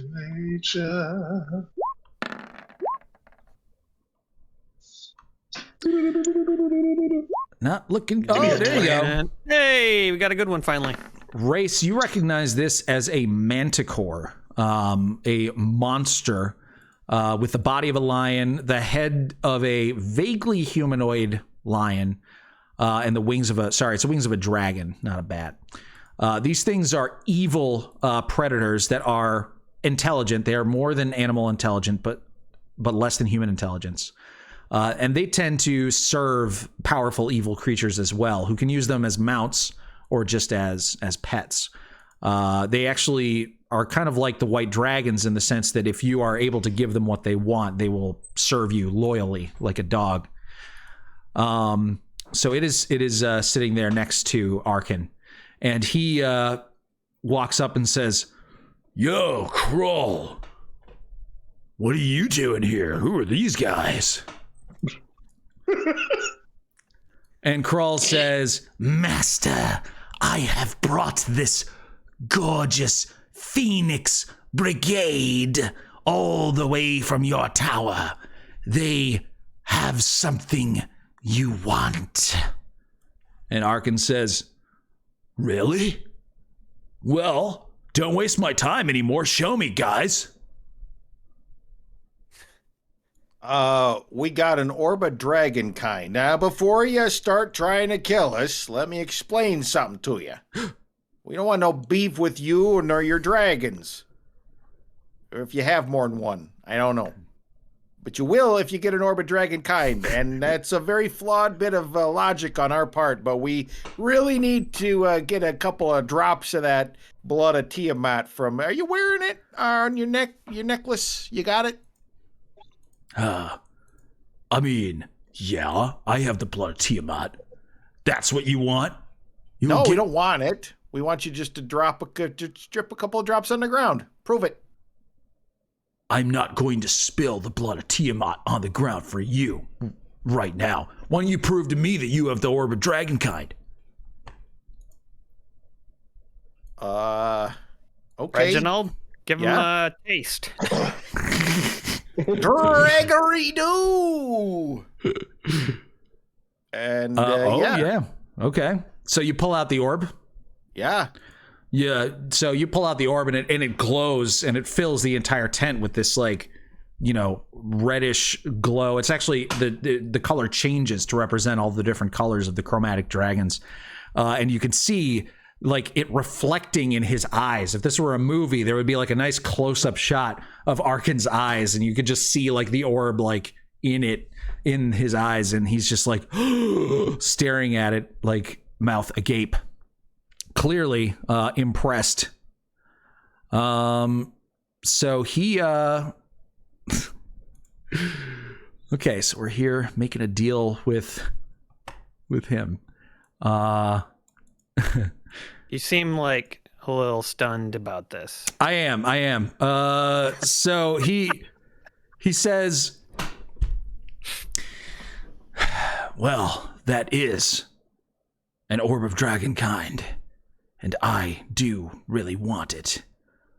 But you need to prove to me that this deal is going to be in earnest between the two of us.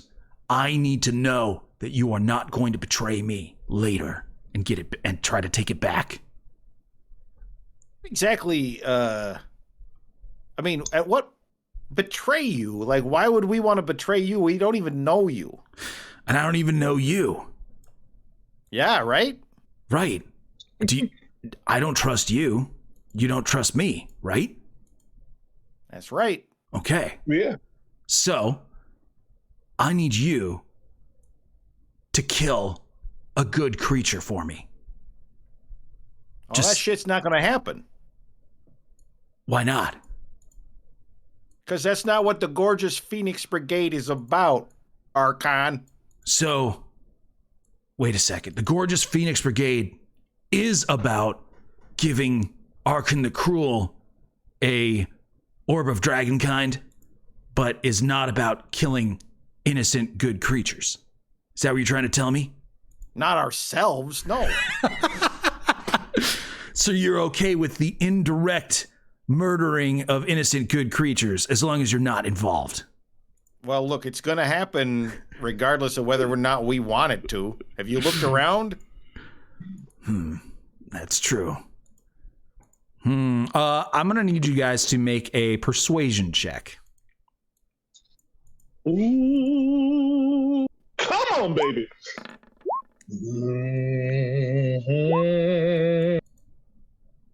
I got a 10, I mean. Oh no, Dion. Oh no. I'm proficient. I'm so proficient in it. What is this? I know, I'm surprised. I didn't use 4 fingers. That's on me. Wait, should any of us try to... I could try to reroll, but I doubt it'll work. Is there anything? Does anyone want to bring anything up that might assist with this persuasion attempt? Oh, so I got this. I think I might help. My brother. Hi, Gorgeous Phoenix Brigade, Race the Roaster. We did a favor for you guys, actually. I don't know if you talked to other Tiamat cultists, but like way back, we ended up finding some of the most legendary pieces of honor that belong to your big homie Tiamat. They said they would bestow upon us a favor and we needed it. And let's just be real. This is about the best time to cash in on that favor, my brother. Come on now, work with me because we working with you. We bringing you something you want. You desperately want it. You might as well just meet us in the middle. That sounds more than reasonable. What do you think? There we go. So you bring up the fact that you, once upon a time, returned some stolen treasure that was stolen from Tiamat's horde directly. And Arkhan sort of like takes this in, and I'm going to go ahead and allow you to make another persuasion check, this time with advantage, with that knowledge. Oh, come on. All right. Oh, not perception, persuasion. Professor X hands. Oh yeah. All right. Oh yeah. 26.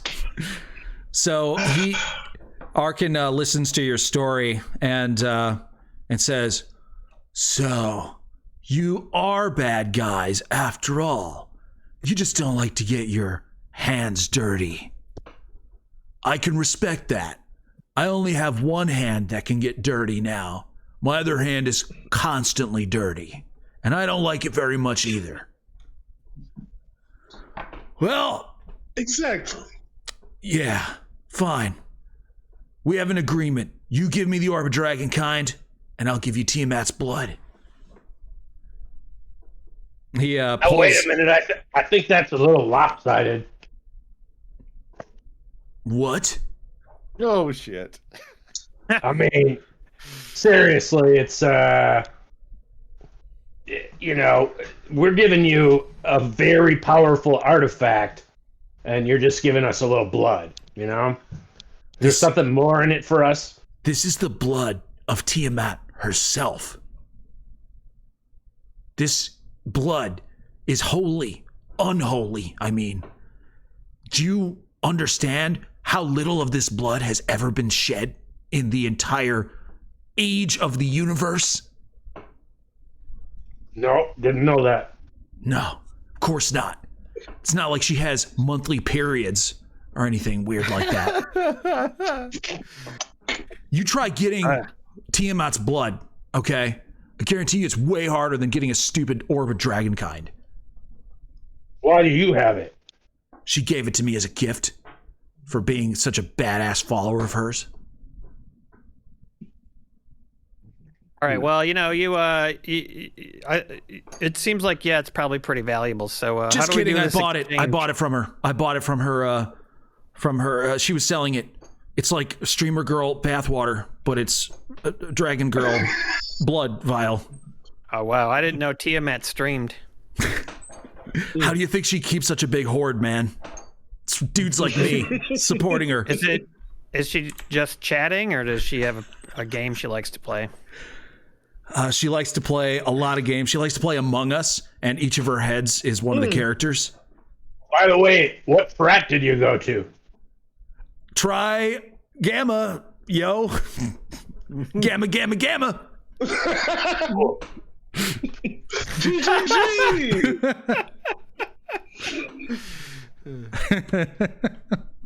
All right. Well, I hope I hope that problem with your hand clears up, and thanks for cutting this deal with us. So let's just do this exchange. Maybe you can hand us the blood, and we'll hand you the orb.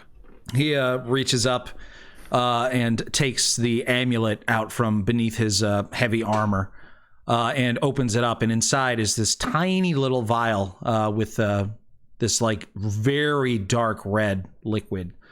And he closes the amulet and tucks it back into his armor, and it's this very small amulet in his massive, meaty, gross hand. He's using the hand of Vecna hand to hand it over to you guys. Now, now the orb. Same time. Are you gonna unattune? Yeah, I got to unattune to Before you it. Hold on. hand it to him. Hold on a second. Slick. I got to unattune to this. Okay. Yeah, I did it.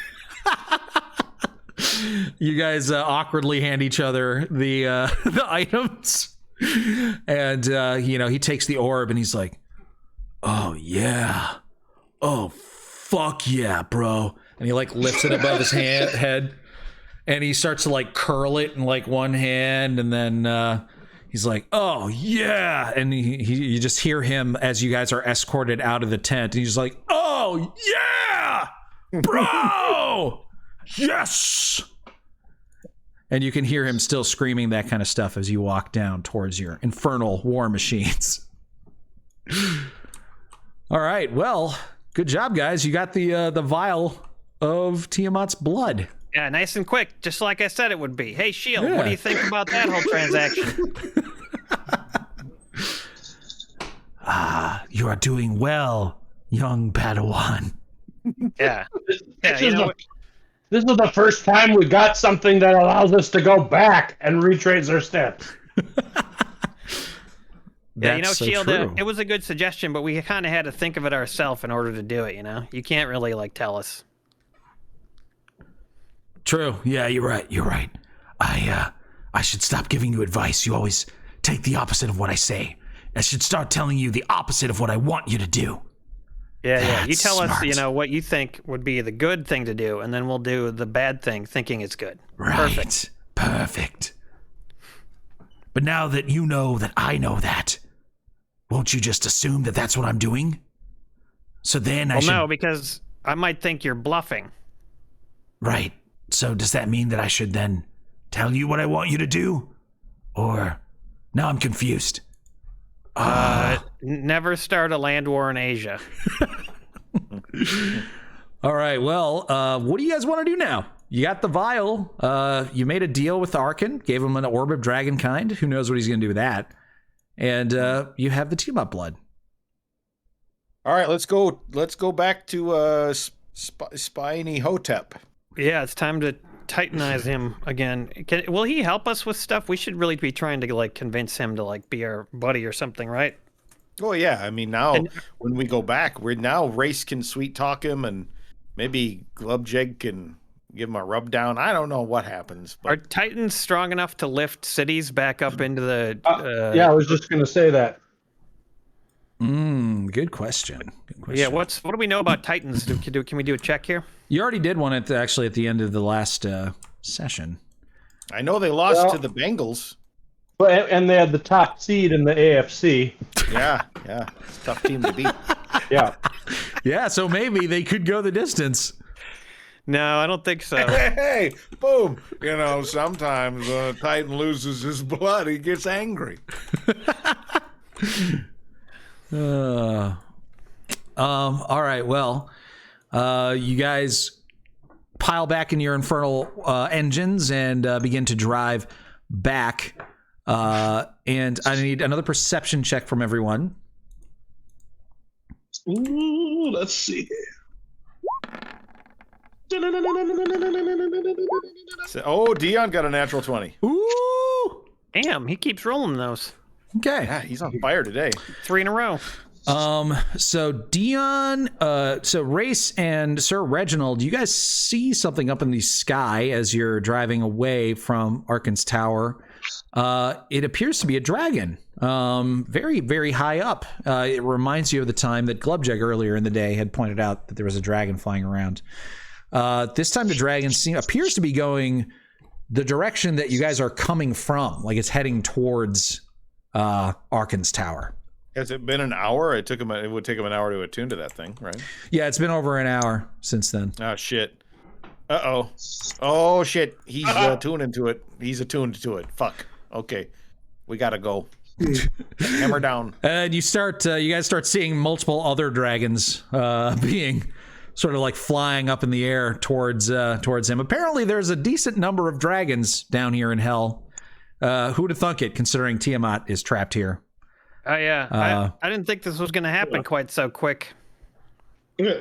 Oh, I do remember our Titan buddy. He said in his normal form, he could fight a lot of dragons. If we can get to him, we might have a shot.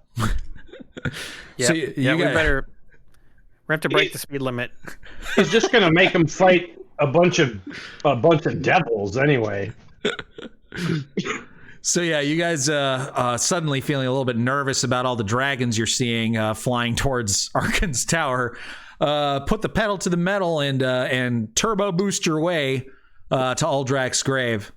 And you arrive there, and Uldrak is just waiting, talking to himself, this time about what he's going to have for dinner, because it's been quite a long time. But yeah, you approach him. Oh, by the way, in the car, Lulu's like, "Oh, how did it go? How did everything go? Did you kill Arkhan the Cruel like we discussed?" No, we gave Arkhan the Cruel the Orb of Dragonkind, but we got the vial of blood, so that unicorn's as good as free. Wait, you gave Arkhan the Cruel an Orb of Dragonkind? Well, it seemed like the least likely thing to end up with us dead. Is that like a type of wedgie? I don't know what an Orb of Dragonkind is. It just allows him to control dragons. Oh dear.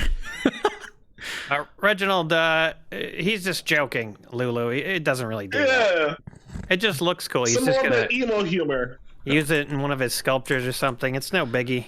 Oh, okay. Well, I suppose you guys must know what you're doing then. Yeah, I mean, Reginald, he's a paladin. There's no way he'd do anything like horrible, like, that would kill millions. Yeah, that's very true. Reginald's always been a nice guy. Yeah, he's a good man. Okay. We're just gonna keep following his lead. He's a great leader for our party. Oh, guys, geez, I'm flattered. All right. Well, you guys reach Uldrak's grave and approach the helmet and hear him arguing with himself about what to eat for dinner. What do you do? Uldrax, we have I forgot how to speak English for a second. But we have returned with the blood of Tiamat, my friend. With this, you can become whole again. Then point to him who has the amulet. Uldrak immediately starts screaming as soon as he hears you, just like before. But then, after a moment, he kind of seems to remember you, and especially once you mention the blood of Tiamat, he perks up and he's like, "You have it! You did it! You got the blood! Oh!" Unless he was lying to us, which we didn't really check. Oopsie daisy. Oh, that wouldn't have happened, I'm sure. He took it out of a really cool container, so I'm pretty sure it's legit. He wouldn't have kept a fake one in that cool container. Well, Uldrak sort of like slinks forward towards you and says, "Please give it to Uldrak so that he may return to his normal form."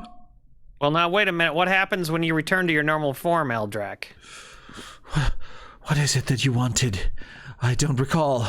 What was it? We need some Titan's blood And, maybe a Titan bud. Titan blood and it. Yes, I will be your friend forever, and I will give you my blood. How much do you need? 1 gallon? 100 gallons? 1,000 gallons? That's a lot. We just need enough so that Ralzala can drink it and get out of her contract. 1 gallon should do. Get free the unicorn. Yes, 1 gallon of blood. It is nothing. I will give it to you if you just give me her blood so I can spill it. Here you go. He grabs it and gleefully begins to dump the contents of the vial onto the ground, dancing and laughing as the blood hisses as it touches the ash all over the ground.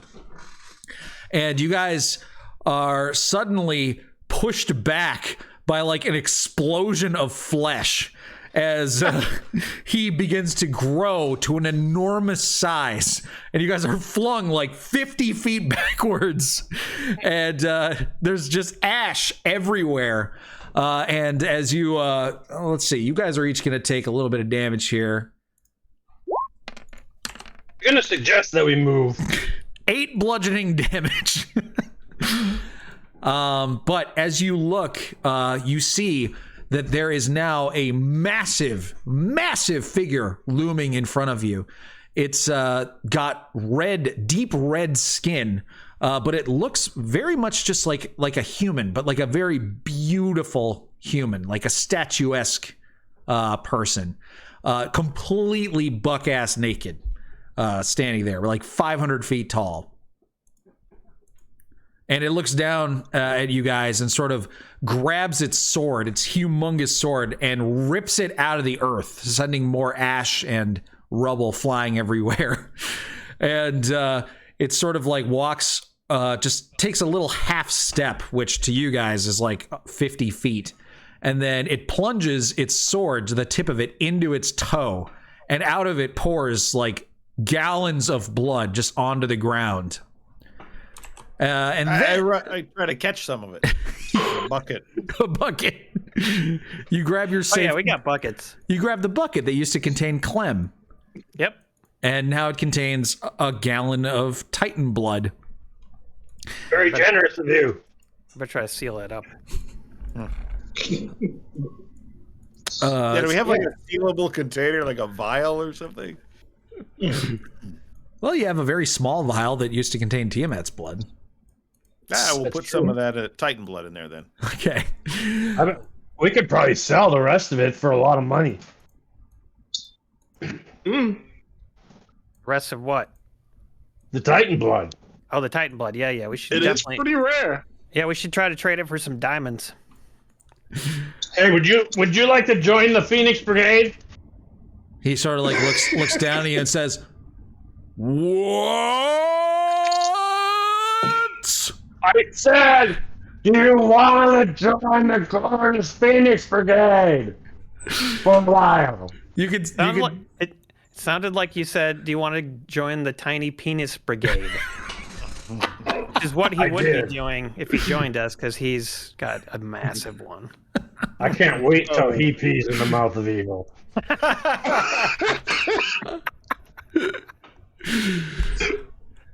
We might need your help. He sort of like leans down, a process which takes like 20 seconds because his head is so high up, and the ground like rumbles as he's leaning down towards you guys. And his face is now only like 30 feet up in the air. And you know, his head is so big that he could easily snort you guys up into his nostrils. And Aldrak says, "No thanks." And then he says a couple of arcane words and suddenly disappears completely. Sure. Wow. All right. Well, I thought we made a new friend, but yeah, he didn't even say thanks. No, Not at all. he gave us a lot of blood, though. All right, well, let's take the blood back to Ralzala, I guess. Yeah, he's a lawful evil Empyrean. Which is, yeah.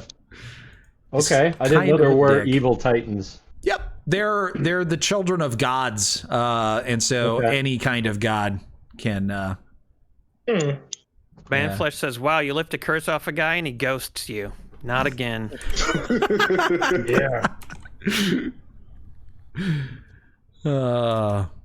People keep mentioning that bag of holding that we have, but like, haven't we determined that that's like sort of a weird cursed bag of holding that doesn't? Yeah, it's not what. It's not a bag of holding. Everything. It's not a bag of holding. It just destroys everything you put in it.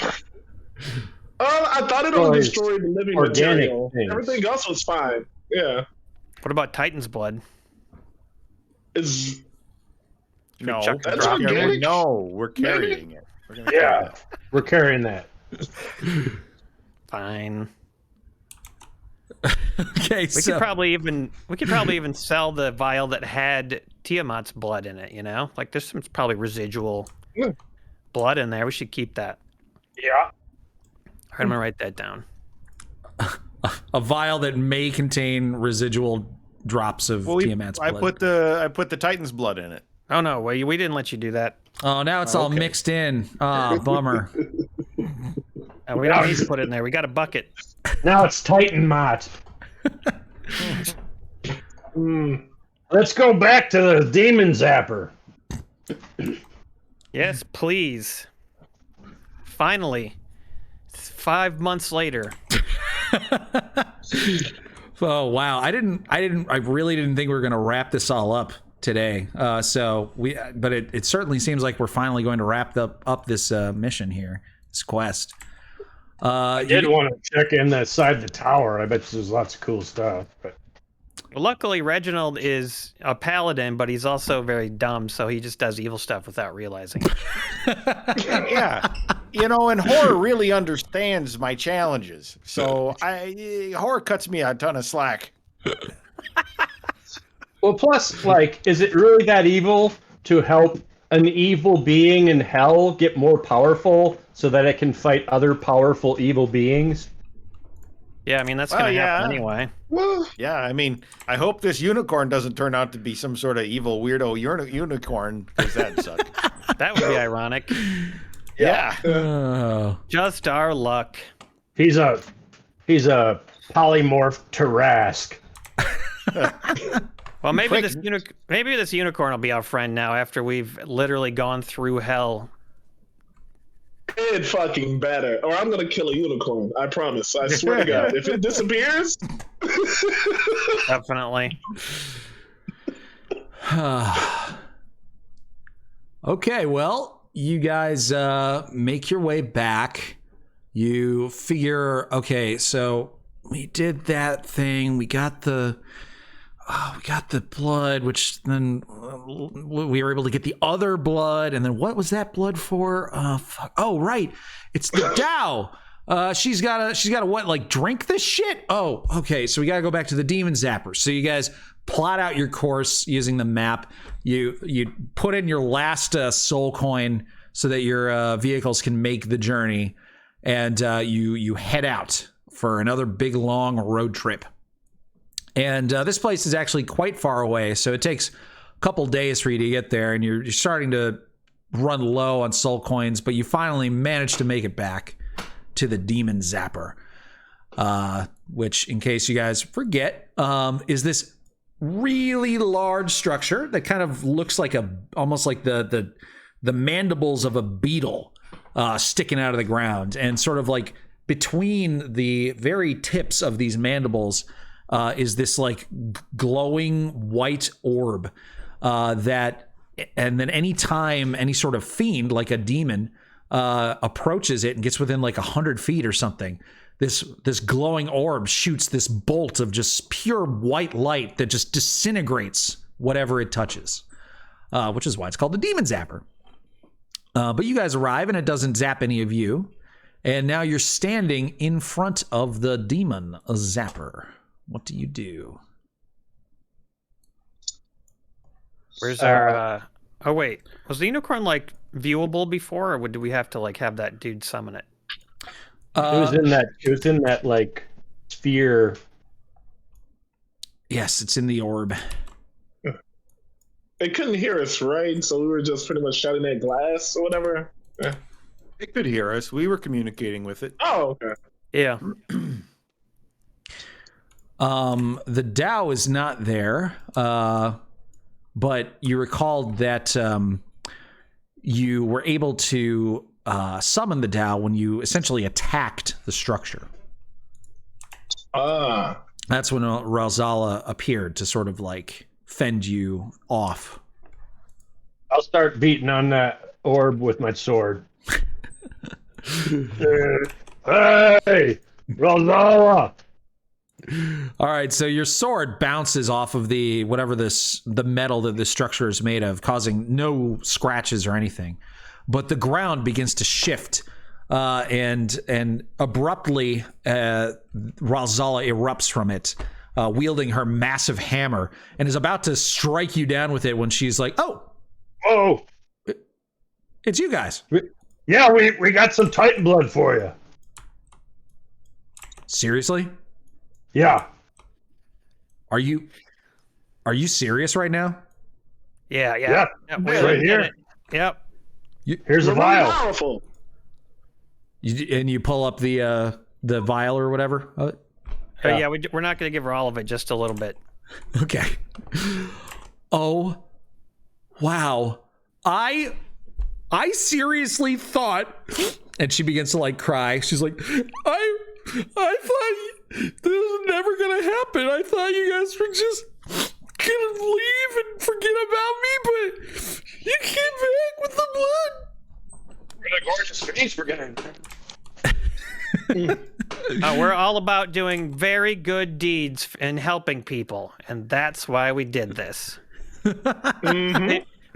helped a lot of people today. Wait, So many people. A lot of people got helped, and some dragons were flying around. It's great. Yep.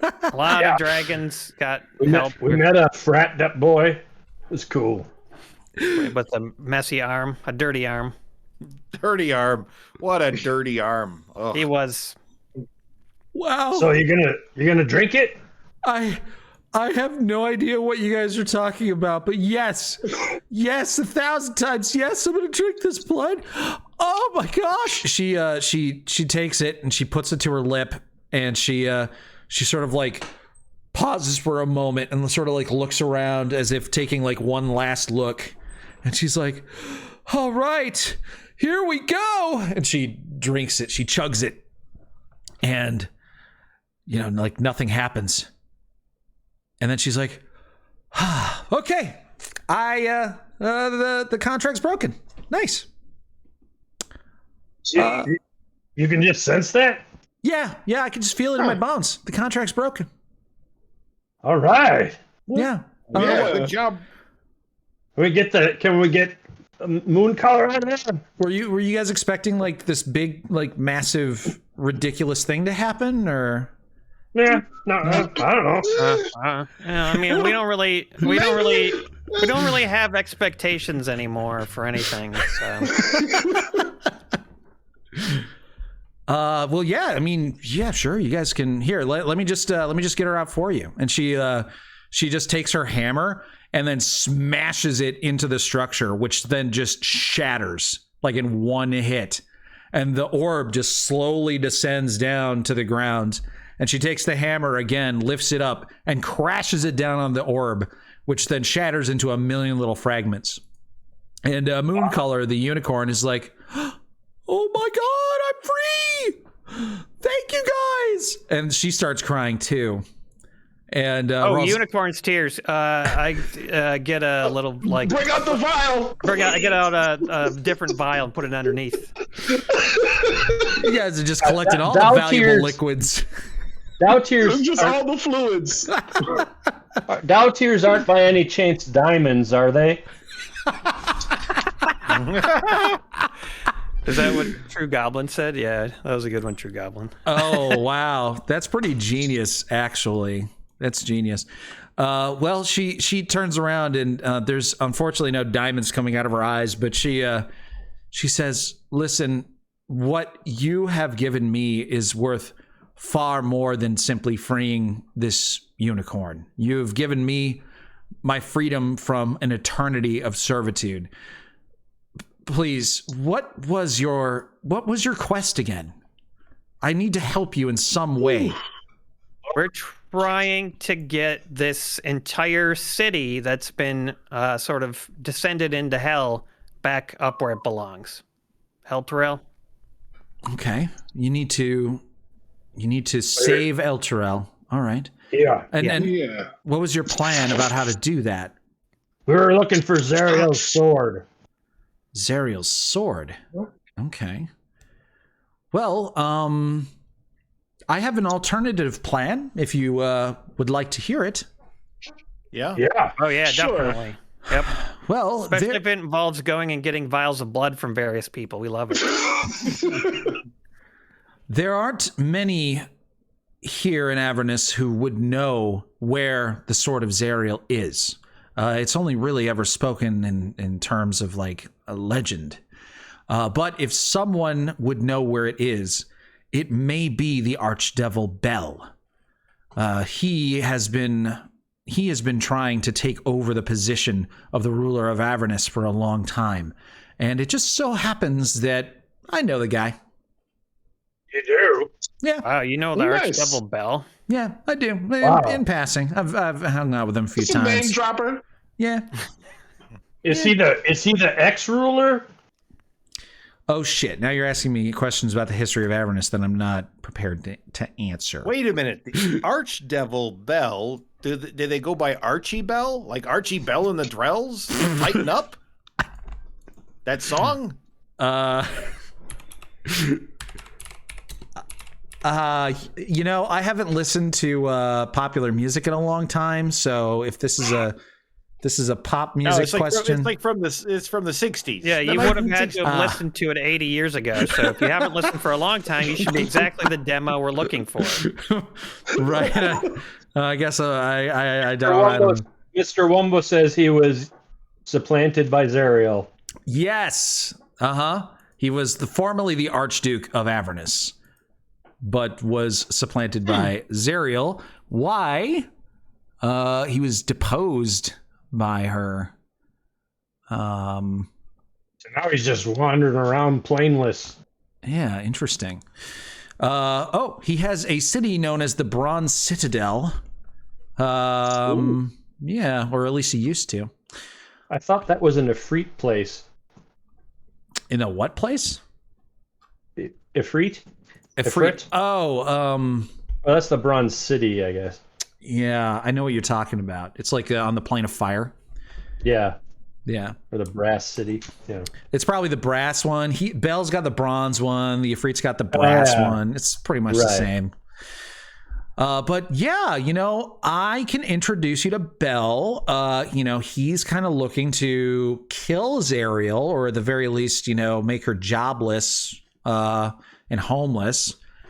So maybe you scratch his back, he'll scratch yours, and free your little city. I don't know. Yeah, we found that's kind of how it works down here. Yeah. Yeah, we're starting to get the knack for this kind of stuff. Right. Yeah. By the way, you guys remember how, like, for the last months that we've been doing this, every time we talk about, like, what you guys are doing, it's always been like, oh, this is like a side quest. It turns out that when you guys originally interacted with Ralzala the Dao, you never actually told her, like, what your mission was. So she never had any idea. Like, the only thing you were, like, mentioned was wanting to free the unicorn. So she was like, she was a key person. She was supposed to, upon hearing what you wanted, offer to write a letter of introduction to the Archduke Bell, which would allow you to then understand that you've been on the main quest this whole time.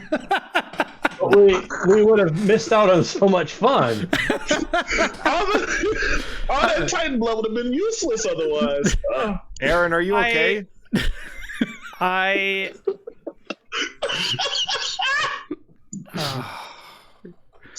Oh man. You know what, though? Gorgeous. We've got such good memories, and we met such fun people along the way. Yeah. And we've got a bucket of Titan's blood, so who cares? This is. I mean, you blew up a Golden cliff. Dragon. Yeah, blew up the cliff. I mean, we had so much fun. Oh boy. Yeah. And we never would have met our new buddy. What's his name? Moon color. Altrax? No, you. Oh. No, you. Hamstone. I'm Hamstone. It's me. Hamstone, he never would have, joined us, and Kazo never would have died. Oh God. No, we were still on the main quest when that happened. Oh, were we? Okay, good. Hey, what about this unicorn? Hey, unicorn, we freed you like we said we were gonna. Yes. Oh, I am forever in your service. What would you have me do? Well, just kind of forever be in our service, I guess, sounds pretty good. Oh, so you freed me from my prison only to make me your indentured servant. No. We just like you to hang around with us. Yeah. Oh. Help us. We're talking about being friends. We didn't want to. You gotta understand, like, he's not so bright. He didn't mean indentured servants or anything like that. We just wanted to. We need a unicorn buddy. Yeah. We don't want to put fake teeth in you or anything. We already rejected by a Titan earlier today, so we hope that you'll accept our gesture of friendship. Why, of course, I am definitely your friend, and you are mine. I can give you some of my magic if you need it. Let's see. I can remove bad things that are affecting you. I can make you feel better. I can calm your emotions.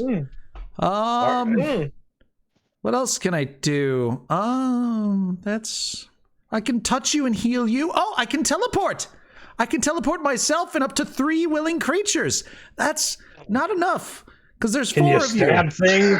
Can you stab things with your horn? I can sure try. I feel like you'd be a little disappointed with the results, but yes, I can stab things.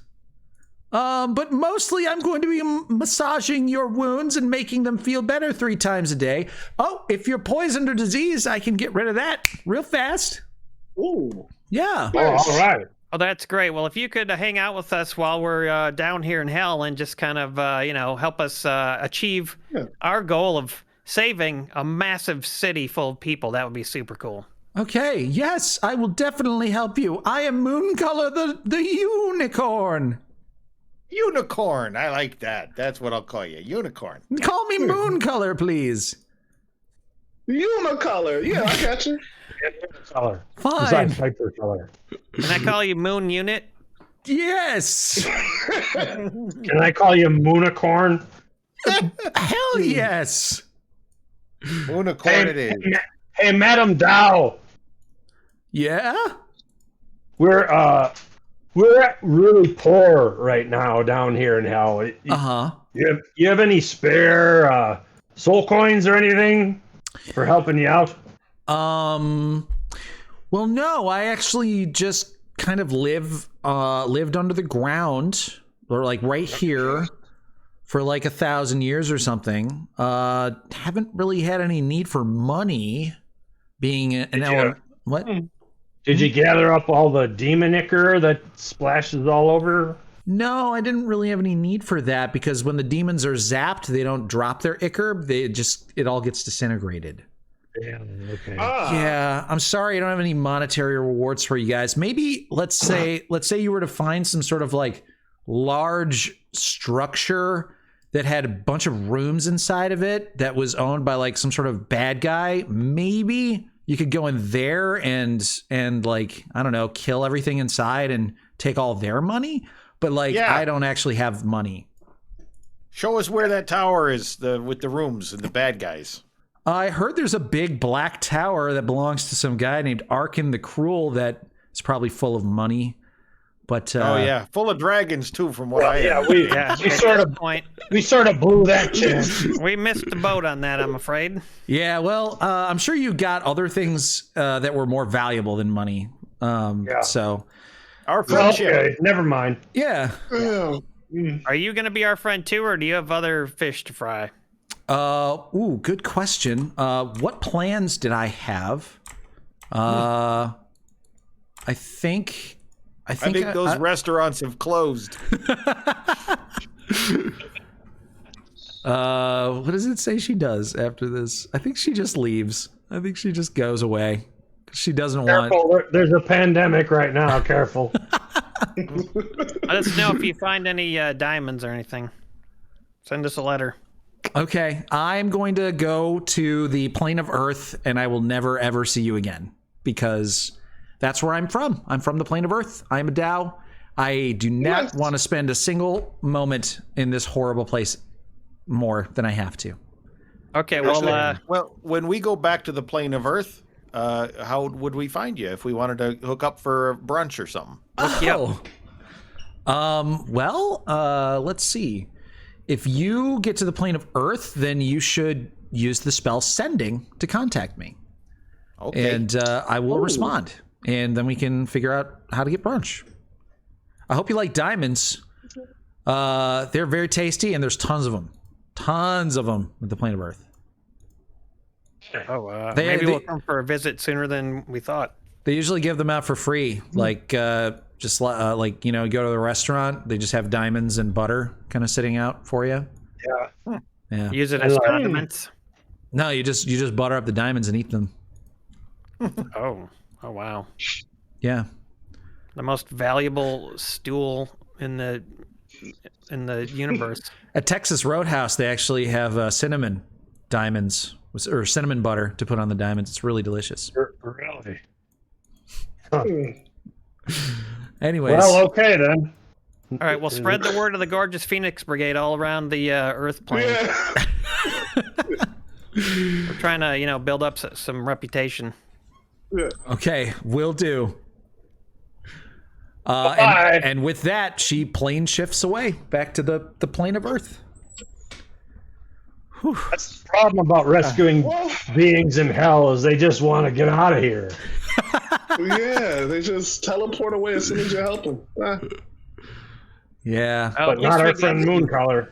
At least we got some valuable information out of her that we could have gotten 5 years ago. Oh shit. Yeah, she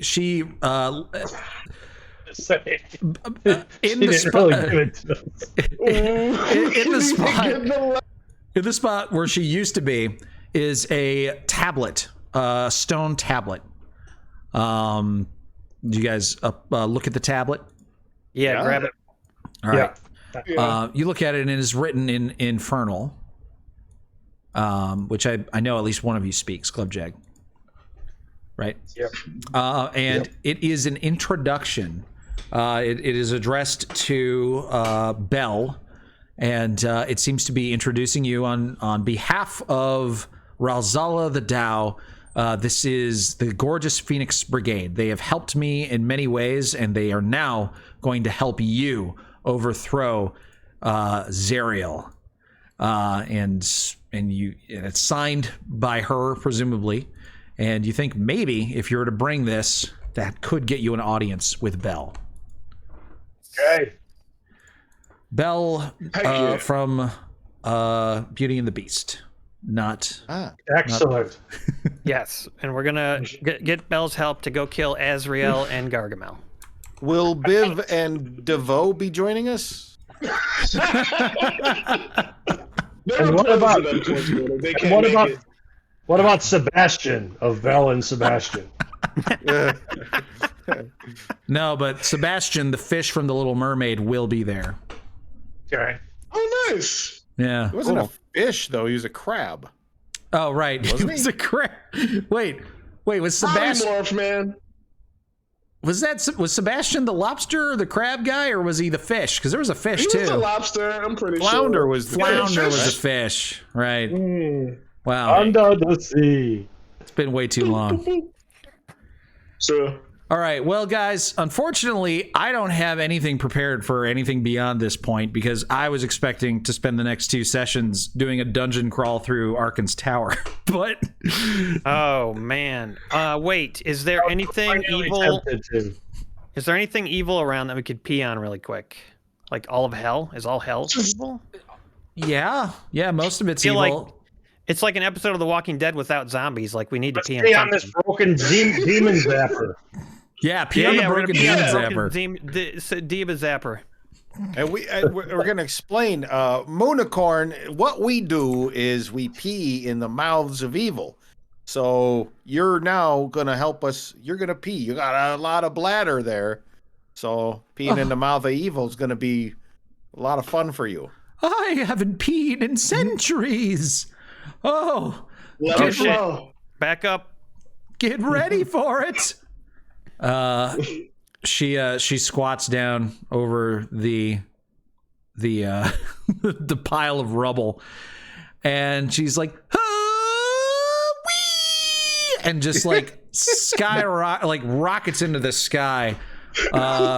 Just so much urine is just blasting out of the bottom of her. And you guys all have to close your mouths because, you don't want any of it to get inside of your mouths because you're not evil.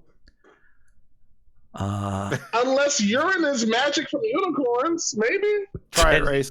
Does it taste like ice cream? Okay, so you open your mouth and you actually taste some of it. Just a little bit. Just a little. It tastes like pecan peach whiskey. Oh, Yum. knew this was a good idea. That's a first for the Golden Phoenix Brigade. That's the first time we've ever done something so fast that Emery wasn't prepared for it. Normally, we'll have like a 5-hour-long battle. Yeah. Normally, that was awesome, you guys. Normally, I'm like, I prepare a bunch of stuff, and I'm like, oh my god, they're gonna fucking get through this. I don't have enough prepared. But then it never happens. And in fact, I usually am stuck with the stuff that I prepared for like 2 or 3 sessions. You know what I mean? This time I was like, ooh, I'm going to prepare the entire Arkhan's tower, like every floor of it, and what happens with Arkhan after like they get through the whole tower. And then you guys got through all of that.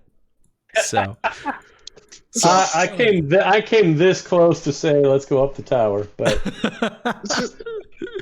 yeah, and that's kind of what's cool about this adventure is that you don't have to fight this stuff, and fighting Arkhan would have been. Do you guys want to tell you like what would have made it easier? Sure. That golden dragon was going to come and help you guys when you attacked Arkhan's tower. I knew it. So even though Arkhan is very dangerous, you're afraid of that like white dragon or whatever. The golden dragon would have showed up and fucking taken out that white dragon, and then it would have just been you guys facing off against Arkhan at the end. Nice. And yeah. So despite all my stunned behavior with the gold dragon, I did the right thing. You always do the right thing. Demanding a repayment. Yeah. Interesting vibe right now. So was she just pretending to sink into the tower? Yeah. She was testing us? She was testing you guys, yeah. All right. Yeah. Maybe she'll come back later. But you guys passed the test. Although you very, very closely didn't pass the test. Like, almost didn't. Like, all the stuff that Aaron was saying before he saw through the illusion was literally the opposite of what she wanted to hear. Aaron was like, oh, yeah, you got to give us money. It's not like we saved you out of the goodness of our heart. We want to be repaid, that kind of thing. And that was the test, But yeah. So like saying the exact wrong thing that she wants to hear. That's yeah. But Aaron, I saw through the illusion, and then I was like, oh, whoops, okay. But you were stunned. And we just kind of let it go. Yeah, which was the right thing to do. Well, I think if we'd have all known and comprehended that it was a gold dragon and been able to tell her, like, yeah, no, we're going to kill Arkhan and take the thing, then maybe we would have had bigger balls and we would have done it. But I didn't have the confidence in it to do that.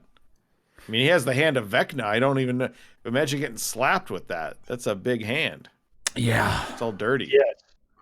It's a big, and that is a hand. powerful artifact.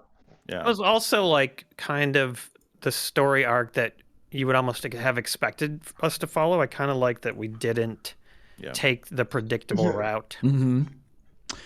Yeah, definitely. It was neat. It was us. Yeah, it was us, exactly. We were so ourselves. Hey, think 4 months of side quests, and I was like, you could skip all of this. That's us. Yeah. yeah. Oh man, we got a unicorn though. Fuck all of that. Her and Lulu. Oh, they're gonna be great, Kevin. Oh, it's gonna be awesome. We don't have to worry about healing at all now. And she can teleport, which will probably be. I'm not sure how yet, but She can teleport herself and up to 3 willing creatures. So somebody's getting left behind when she does that, but But still plus, be we useful. also encountered incredible danger when Reginald tried to, commune with the stone. Yeah. And just about died. Yeah, That was cool. Do you know what would have happened if Reginald had failed that charisma check? What? possession. Not as bad as possession. He would have been charmed by the orb. Oh. And then the orb would force him to do whatever evil it wanted it to be done. So that would have been an interesting thing to role play. So it actually is an evil artifact? Yes. Yeah, it is. Yep. That also would have been interesting. Darley would have had to pull him back. Many ways today could have gone, it sounds like. Well, the ghouls too, like they have like paralyzation or something. So it would have been like nasty for me. I would not have enjoyed that very much. Well, in case you guys ever do go back to Arkhan's Tower, which is still a possibility, it's not like it's going anywhere. Heck yeah. I'm not going to tell you anything else about what exists in Arkhan's Tower. But the fact that he just called all the evil dragons within 40 miles to himself might make it a lot harder to go in there. So Stealth mission this time. yeah, Gold Dragon might not help us now. No, but now what we got to do is go around to all of those dragons' lairs within 40 miles because they're not home. God, imagine all the diamonds. Shit. So did you actually roll for him to see if he was dominated by the orb? I haven't rolled for him, but his goals and the orb's goals are identical, so it actually doesn't matter whether he passes or fails. Yeah,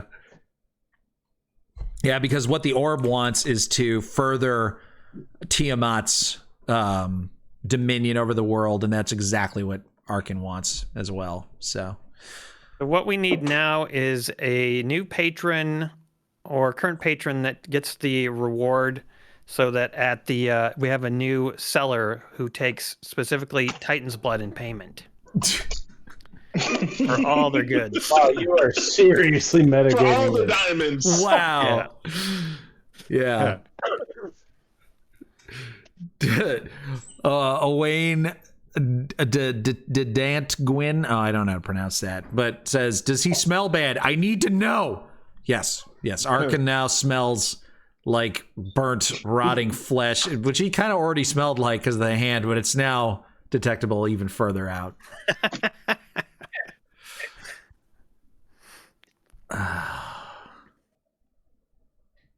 Wow. Feel so much closer to getting our house back. I can't wait. Oh, it's gonna be glorious. We can put up statues of all of our dead friends all around the place. It'll be great. Remember, we could still go fight those other 2 warlords. Oh, right now, let's do it. Get in the car, boys. Yeah, Oh, that's right. Yeah, I think Warlord. the next session is going to have to be you guys trying to get more soul coins because you had to spend all the soul coins you had already doing this crazy quest To get here, yep. So maybe we go back to find Smiler at Smiler's hideout. Yeah. Smile out. Smile out. Nice. I actually need to look up whether artifacts have the same properties all the time when somebody attunes to them, or if they have different properties. Like each person who attunes gets different properties. I'm not sure. Good question. Yeah, because it is Brox's Light brings up a good point. If Arkhan is now attuned to that orb, and it has the same properties that it did when you were attuned to it, Hamstone, he now is vulnerable to all damage, which makes him a lot easier to kill. Oh, Yeah. Yeah. Fuck yeah. So yeah, I'm gonna have to look into that.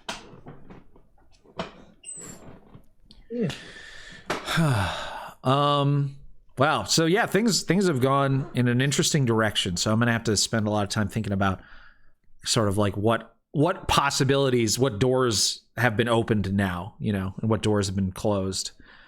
It seems like we're gonna go after some more Avernian warlords next session, and then assuming you guys make short work of them, maybe even start heading towards Bell's fortress. And maybe you'll even have a visit by the Emporium, the Wandering Emporium. Who knows? That would be good, because then I could actually maybe get a diamond and use my spells. Yeah. I want one spell. Yeah, see, Jensen says visit the barber. Yeah, you can do that. Oh, yeah. And tell him. Because we've never done that. I hope he does tattoo removal. Oh, yeah, you remember that guy, Arkhan? We were supposed to do something with him. Now, don't really remember. Anyways, we gave him everything he ever wanted. That's what we did. That was just a little off the back here. But yeah, we didn't remember. A clever ruse, because now he's vulnerable. Yeah, but we couldn't remember if we were supposed to do that or not. Unfortunately, our minds got like erased or something. I don't know. Yeah. So, oh well. Yeah. Not our fault. Barber's plan backfired, I guess. Gray White Spark This is asks, why we don't. Yeah, sorry. Gray White Spark asks, why didn't Arkhan just take the orb himself? I'm assuming he didn't realize that it was there, because it was like embedded in the like hilts of a big ass sword, and it just like why would he think to do that? But I don't know. The book doesn't offer any sort of specific explanation. I thought maybe because he had Thai food leftovers, and he couldn't really leave the toilet that long, like leave his house that long. Yeah, that's probably the reason. Yeah. He actually is his goal, like his overarching goal, of course, is to further Tiamat's power. But he has a specific sort of like path that he wants to take towards achieving that goal, and it actually doesn't involve an orb of dragonkind. That's just something that like it's like an extra like, oh shit, yeah, you know, this is great. This is gonna help me in other ways. But he's specifically trying to do something with the Hand of Vecna. And that's sort of consuming like all of his thoughts and like all of his plans. So maybe it was just tunnel vision is the reason why he didn't notice the orb of dragonkind. And like, you know, the orb might not even really help him much in his goal of freeing Tiamat. But maybe he'll change his plans now that he has it. Guys, we should have just called in the Eagles to lift El Terrell out of here. Yeah, that's true.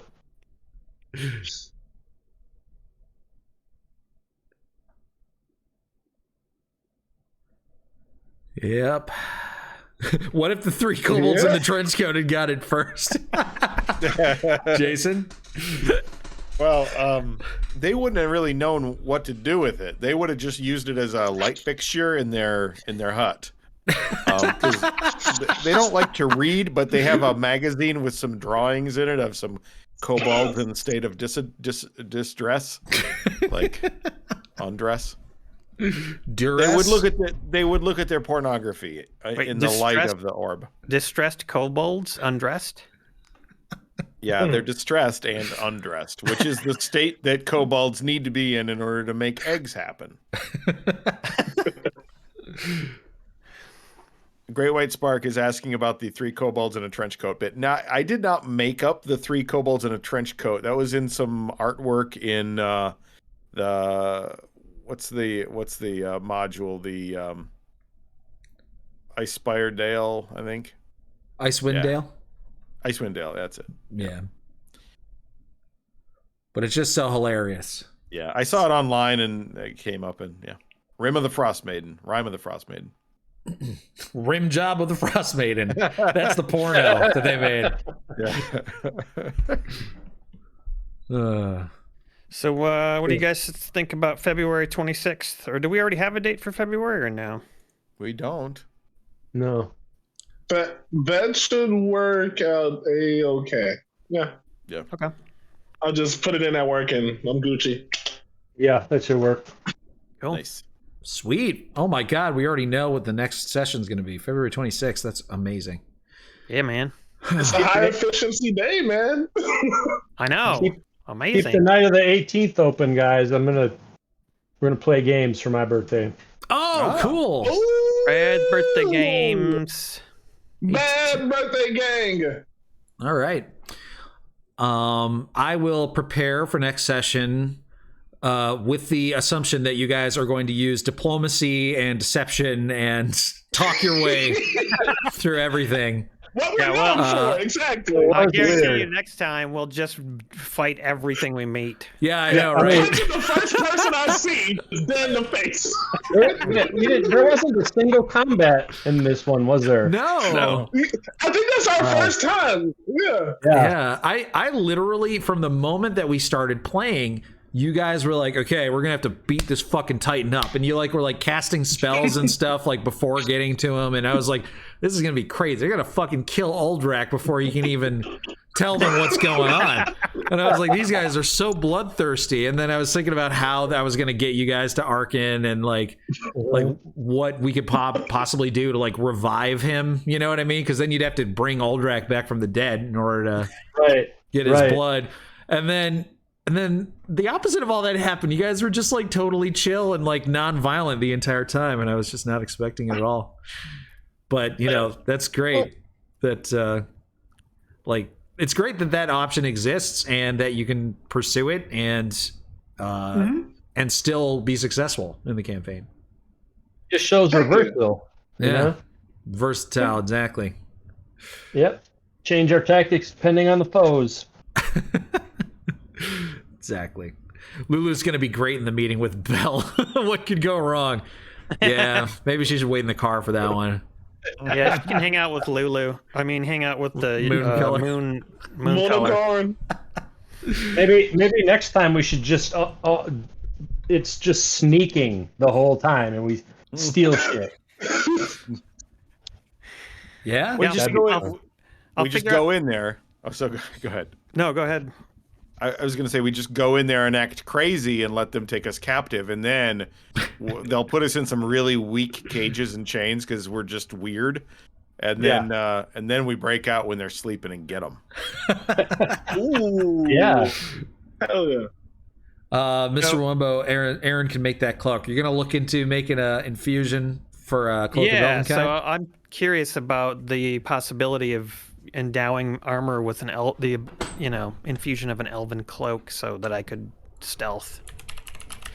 I know if you take a different focus, artificer focus, you can do that, but I've not taken that focus. But they were saying that if the DM allows it, you can possibly infuse your armor to make it, less of a problem for stealthing. Okay, so you're using the infuse item ability. Yeah, like Silverhawk says, I call it the Cape Date infusion. So at level 9, 6 infusions. And then infuse item says, whenever you finish a long rest, you can touch a non-magical object and imbue it with one of your artificer infusions, turning it into a magic item. So do you know what your 6 infusions are? Yeah, I believe I have all of them listed. But I also have 2 special armor infusions now that I can do. At this level, I can infuse my armor with 2 of the special abilities at once, or 2 different pieces of armor. Okay, and that's from... armor modifications. At 9th level, you learn how to use your artificer infusions to specially modify the armor enhanced by your power armor feature. That armor now counts as separate items for the purposes of your infused item feature. Armor, the chest piece, boots, bracers, and a weapon. Each of those items can bear one of your infusions. In addition, the maximum number of items you can infuse at once increases by 2, but those extra items must be part of your power armor. Okay, so you can now... oh, that's so cool. You can infuse 2 extra infusions. Neat. So, yeah, as long as you have the infusion for the Cloak of Elvenkind, you can totally infuse 3 plus 2. You can have up to 5 infused items at a time now, as long as 2 of them are on your armor. Right. So, what are your known infusions? Do you have them written down? Yeah, I mean, I don't have that infusion for the Elven thing. I don't really know how one would get that. How to get that? So it says infusions known. You learn additional infusions when you reach certain levels. Whenever you gain a level in this class, you can replace 1 infusion with a new one. So since you just leveled up, I will let you switch any infusion that you know for any new infusion that you can know. Excellent. Okay, so that I will research before the next stream and figure out. Cool. Yep. Yes. Thank you, Mr. Wumbo. Yes. The name of the infusion is apparently Replicate Magic Item. Instead of an actual infusion. Okay. Yeah. Replicate magic item. I better write that down because I'll never remember.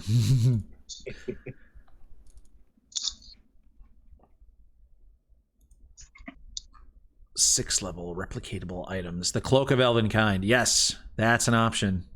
Holy shit. That's a really good one, too.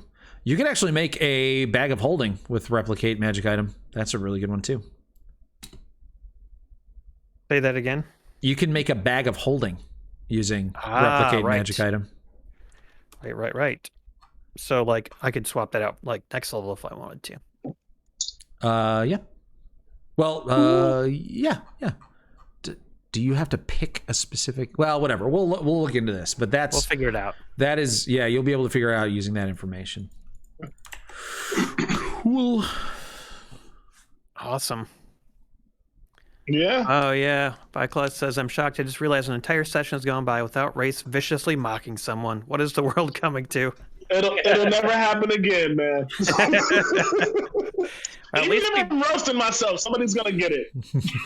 At least we peed on some sort of evil, but yeah, this was a crazy. Yeah. This was insane. Yeah. It was like a mid-season break when everything gets like real psychological. So yeah. Yeah, it's very atypical. Well, remember how I said at the beginning, this is the first session of the year, so this is going to set the tone for the whole year. And this is a weird tone to set. Yep. Huh. I think it was John Madden. He convinced us to use like strategies, you know? Yeah. I mean, Madden, you got a Super Bowl for a reason. Yeah. John Madden, do you want to round out this stream since you started this off? Yeah, you got your Titan blood in a bucket. Hey, you don't keep it in a bucket. You're going to hit a bump and it's going to spill everywhere. And next thing you know, you're slipping and sliding around in Titan blood and you're going to spill demon ichor on yourselves. And then your legs are going to turn into tentacles. This game is crazy. Hey. Great White Spark says 2022 is all about fluids. There were a lot of like liquids and fluids in this episode. Like, there really were. Wow. Yes. There was the unicorn urine at the end. There was all the tears. Mm-hmm. Several different kinds of blood. Yeah. All kinds tar. of blood. Tar. Mm-hmm. Yeah. Mm-hmm. And we're a very wet group. Yeah. We're moister than an oyster. Oh. Blood, sweat, and tears. Oh, yeah, there was probably some sweat, too. We didn't really talk about it much. Oh, there was. Oh, Yeah, That turtle wasn't Reginald moving was fast, sweating and but- stinking. Remember? Yeah, he was sweating when he was trying to That's attune. true. Yeah, that's right. Yeah. Blood, Crazy. sweat, and tears. I'm taking it for a podcast title episode. Nice. Yeah, definitely. That should probably be the last episode that comes out of this one, huh? Yeah, Maybe. probably. That's where all the tears were at the end. Anyways, thanks everybody for playing with me. You guys are great players, and I love you. Thank you, man. Happy New Year once again. Yeah. Yeah. And thanks everybody for watching. You guys are the best. Sorry that it wasn't as long of a session as we were probably all hoping for. But Next one twice as long. Oh yeah, we're stopping at 9:30, baby. Just nothing but fights. It'll be all combat for the entire time. yeah, And You better get when a we run 12-pack, boys. when we run out of devils and demons and shit to fight, we're just gonna fight each other. Actually, that's what the people have been asking for. Another thing we don't do much of is solving puzzles. Maybe the whole episode should be solving puzzles. Ooh, solving puzzles. Oh my God. Solving puzzles. All right. Oh yeah. I'll make note. Next right. session entirely puzzles and combat. That's it. Nothing I'm else. gonna be so dead if it's puzzles. R.I.P. All right. You're just gonna run us through the Tomb of Horrors. Oh fuck no, man. Oh, Oh God. Puzzles. Well, GSP will be back on Tuesday, everybody. So we'll see you then. See Cheers you and then. thanks for watching. And if you Bye. if you're a patron, watch our Being a Dick episode. It just came out right before we Neat. Oh yeah, did it's this, available now. yeah, Go that- go access it. Game Society We Pimps actually- Patreon. What? If you want to see more Dungeons and Dragons, well, it's not quite that. It's Dungeons and Gremlins, but it's in Being a Dick, the Yes. actual game. The nerds play Dungeons and Gremlins, and I think you'll like it. Yeah. The more rated RPG themed humor. Yeah. All right. Good night, everybody. Good night. Cheers. Bye. Later. See ya. Right.